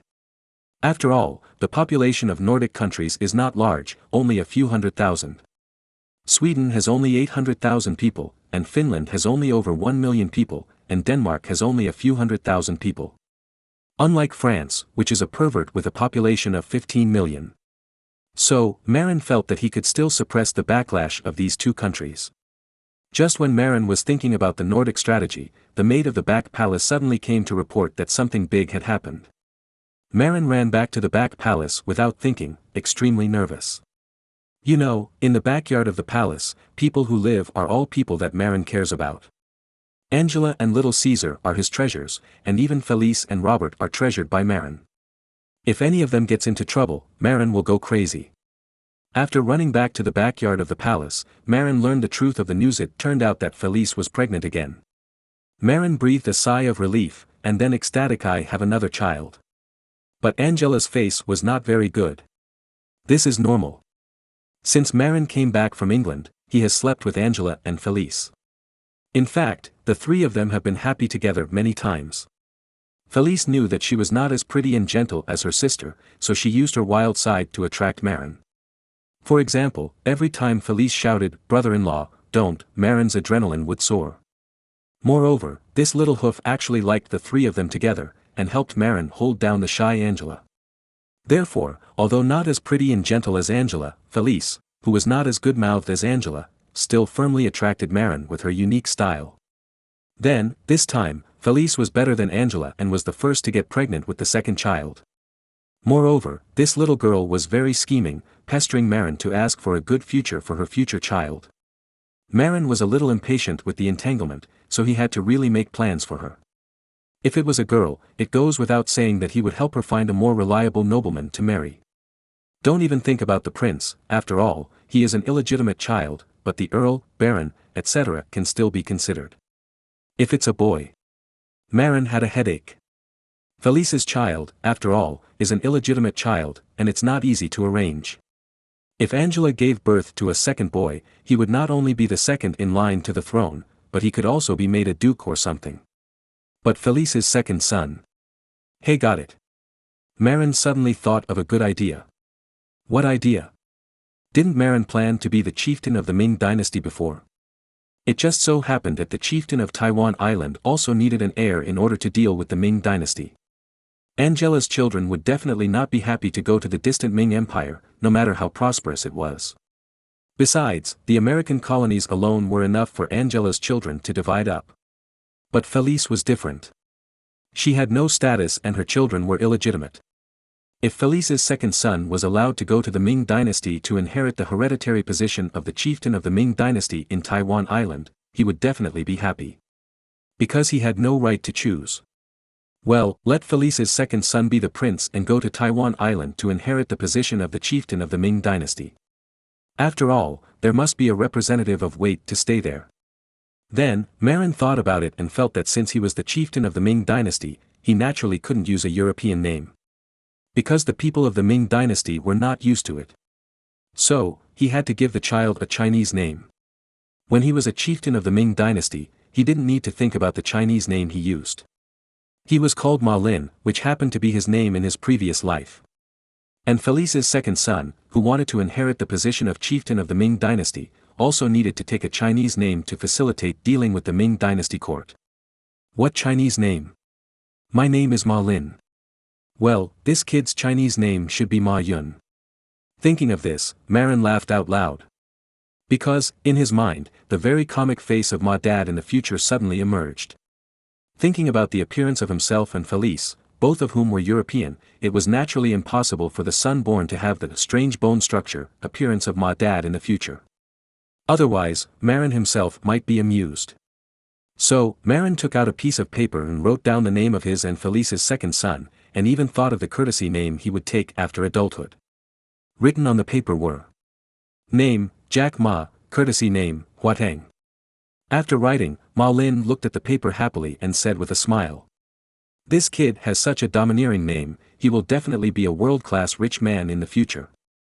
Chapter 772, Guns and Cannons treated as scrap after the Lunar New Year in 1507, the 40 Portuguese cannons and 500 matchlock guns that Marin presented to the Ming dynasty were also delivered to the capital.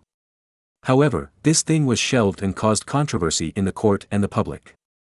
Why?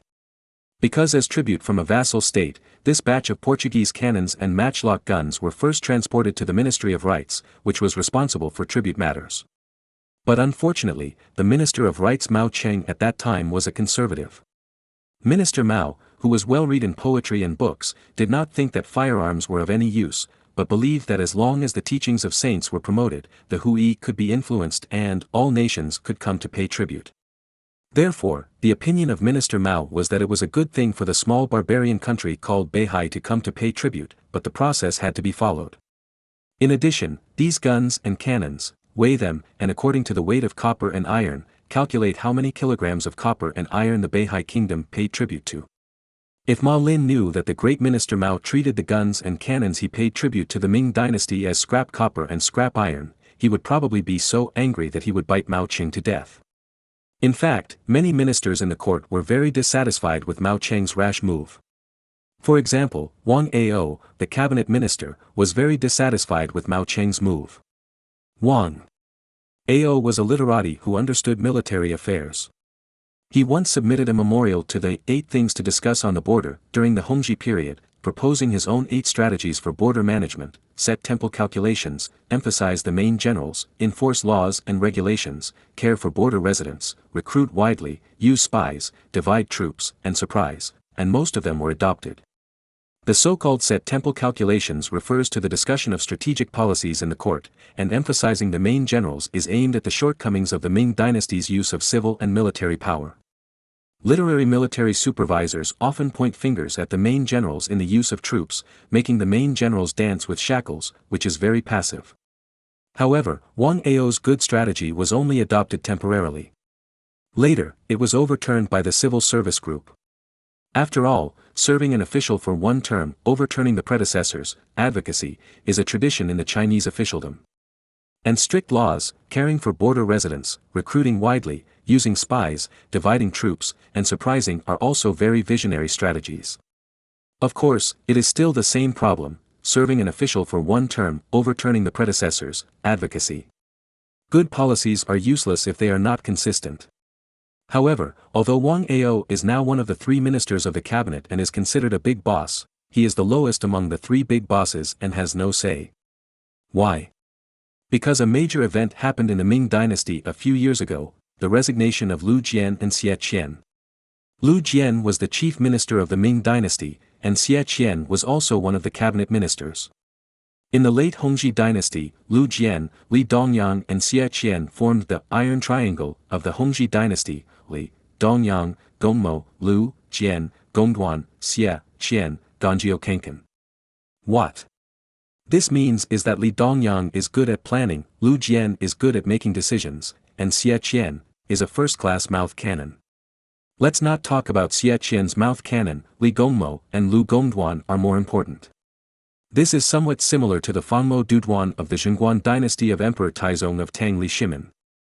With such cabinet ministers, and the fact that Emperor Hongzhi was good at accepting the suggestions of ministers, the Hongzhi dynasty was naturally better. In fact, the Hongzhi dynasty was also full of natural disasters and man-made disasters.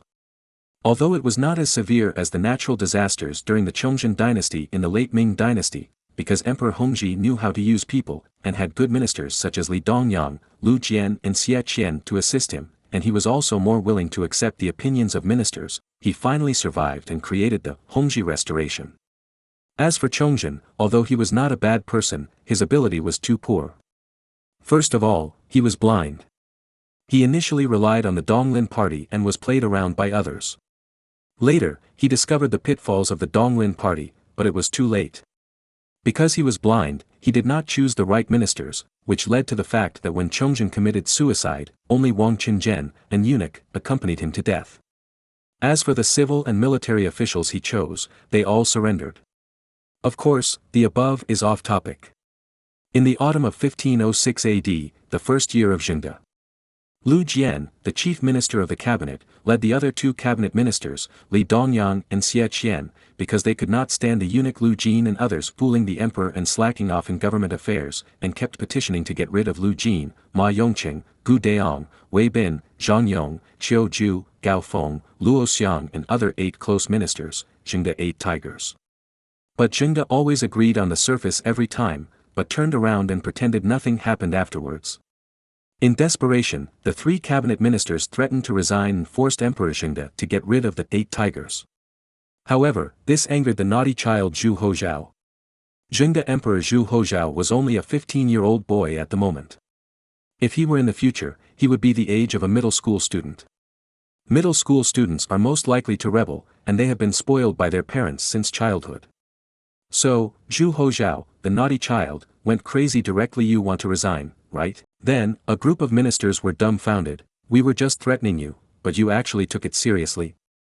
Fortunately, Zhu Hozhao did not completely become a middle school student. In the end, he allowed Liu Jian and Xie Qian to resign and go home, but retained Li Dongyang. In this way, the Iron Triangle of the former Hongzhi dynasty was left with only Li Dongyang. The reason why Li Dongyang was retained was that Li Dongyang was the most tactful of the 3.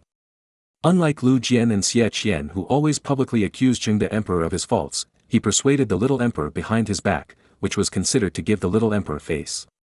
As for Liu Jian and Xie Qian, the little emperor Zhu Hozhao was full of resentment. I don't want face. You 2 always slap me in the face, where can I put my face as an emperor? So, when the 3 resigned together, Zhu Hozhao only kept Li Dongyang, who was more respectful, and let Liu Jian and Xie Qian return to their hometowns. After Liu Jian and Xie Qian were allowed to retire and return home, 2 positions of cabinet ministers were vacated. Then, the ministers in the court and the eunuch party headed by Liu Jin started a fierce competition for these 2 positions. Liu Jin wanted to support his political ally Jiao Fang to take the position, but when the court recommended that is, the ministers publicly recommended and voted. The ministers in the court unanimously recommended Wang Ao, a direct minister who had participated in the petition to execute the 8 tigers. In the end, Jiao Fang and Wang Ao both entered the cabinet. However, Wang Ao was not liked by the emperor and the eunuch party. Therefore, among the 3 ministers in the cabinet, Wang Ao had the least say. In addition, during this period, although the status of the cabinet of the Ming dynasty had risen a lot, it had not completely surpassed the 6 ministries. It was just that its status was higher than the 6 ministries, but it might not be able to command the 6 ministries. What's more, the Ministry of Rights, led by Mao Cheng, is the head of the 6 ministries, and is very confident. Although Wang Ao is a cabinet minister, he ranks the lowest. Li Dongyang is at least a part-time minister of the Ministry of Personnel, and he is in charge of the official hats of officials all over the world, so he is naturally confident. But Wang Ao, in addition to the cabinet university scholar, only served as a left assistant minister of the Ministry of Personnel. Facing Mao Cheng, the minister of the Ministry of Rights, he was not confident enough. Therefore, facing the questioning of Wang Ao, a cabinet elder who understands military affairs, Mao Cheng didn't care at all, and still treated the guns and cannons tribute by Ma Lin as scrap copper and iron, and threw them into the warehouse of the Ministry of Rights without asking. As for Ma Lin's request to become a vassal state, because of insufficient materials, it was not processed. Wang Ao went to ask for help from the chief minister Li Dongyang, but Li Dongyang was a more tactful person. Moreover, he was not sure whether this batch of guns and cannons was really powerful. Therefore, he was not willing to offend the Minister of Rights Mao Cheng for this little thing. As for another cabinet elder Jiao Fang, he didn't get along with Wang Ao at all. Moreover, Jiao Fang has a problem, which is that he hates southern officials. He is a typical regional black, and he just can't stand southern officials. As long as the southern officials think it is good, he will definitely think it is bad. If the southern officials are unlucky, he will applaud. This batch of guns and cannons was made by Shen Rui and Lu Meng of the Guangdong provincial government. Shen Rui is from Jiangsu and Zhejiang, and Lu Meng is from western Jiangxi. They are both southern officials. Therefore, Jiao Fang, the old man, directly stood on the opposite side of the 2 people. Whatever the southern officials said was good, he would definitely say it was bad. It's so weird. Therefore, no one could stop the perverse behavior of Mao Cheng, the Minister of State. The guns and cannons that Ma Lin presented to the Ming dynasty were temporarily sealed in the warehouse of the Ministry of Rights and collected dust.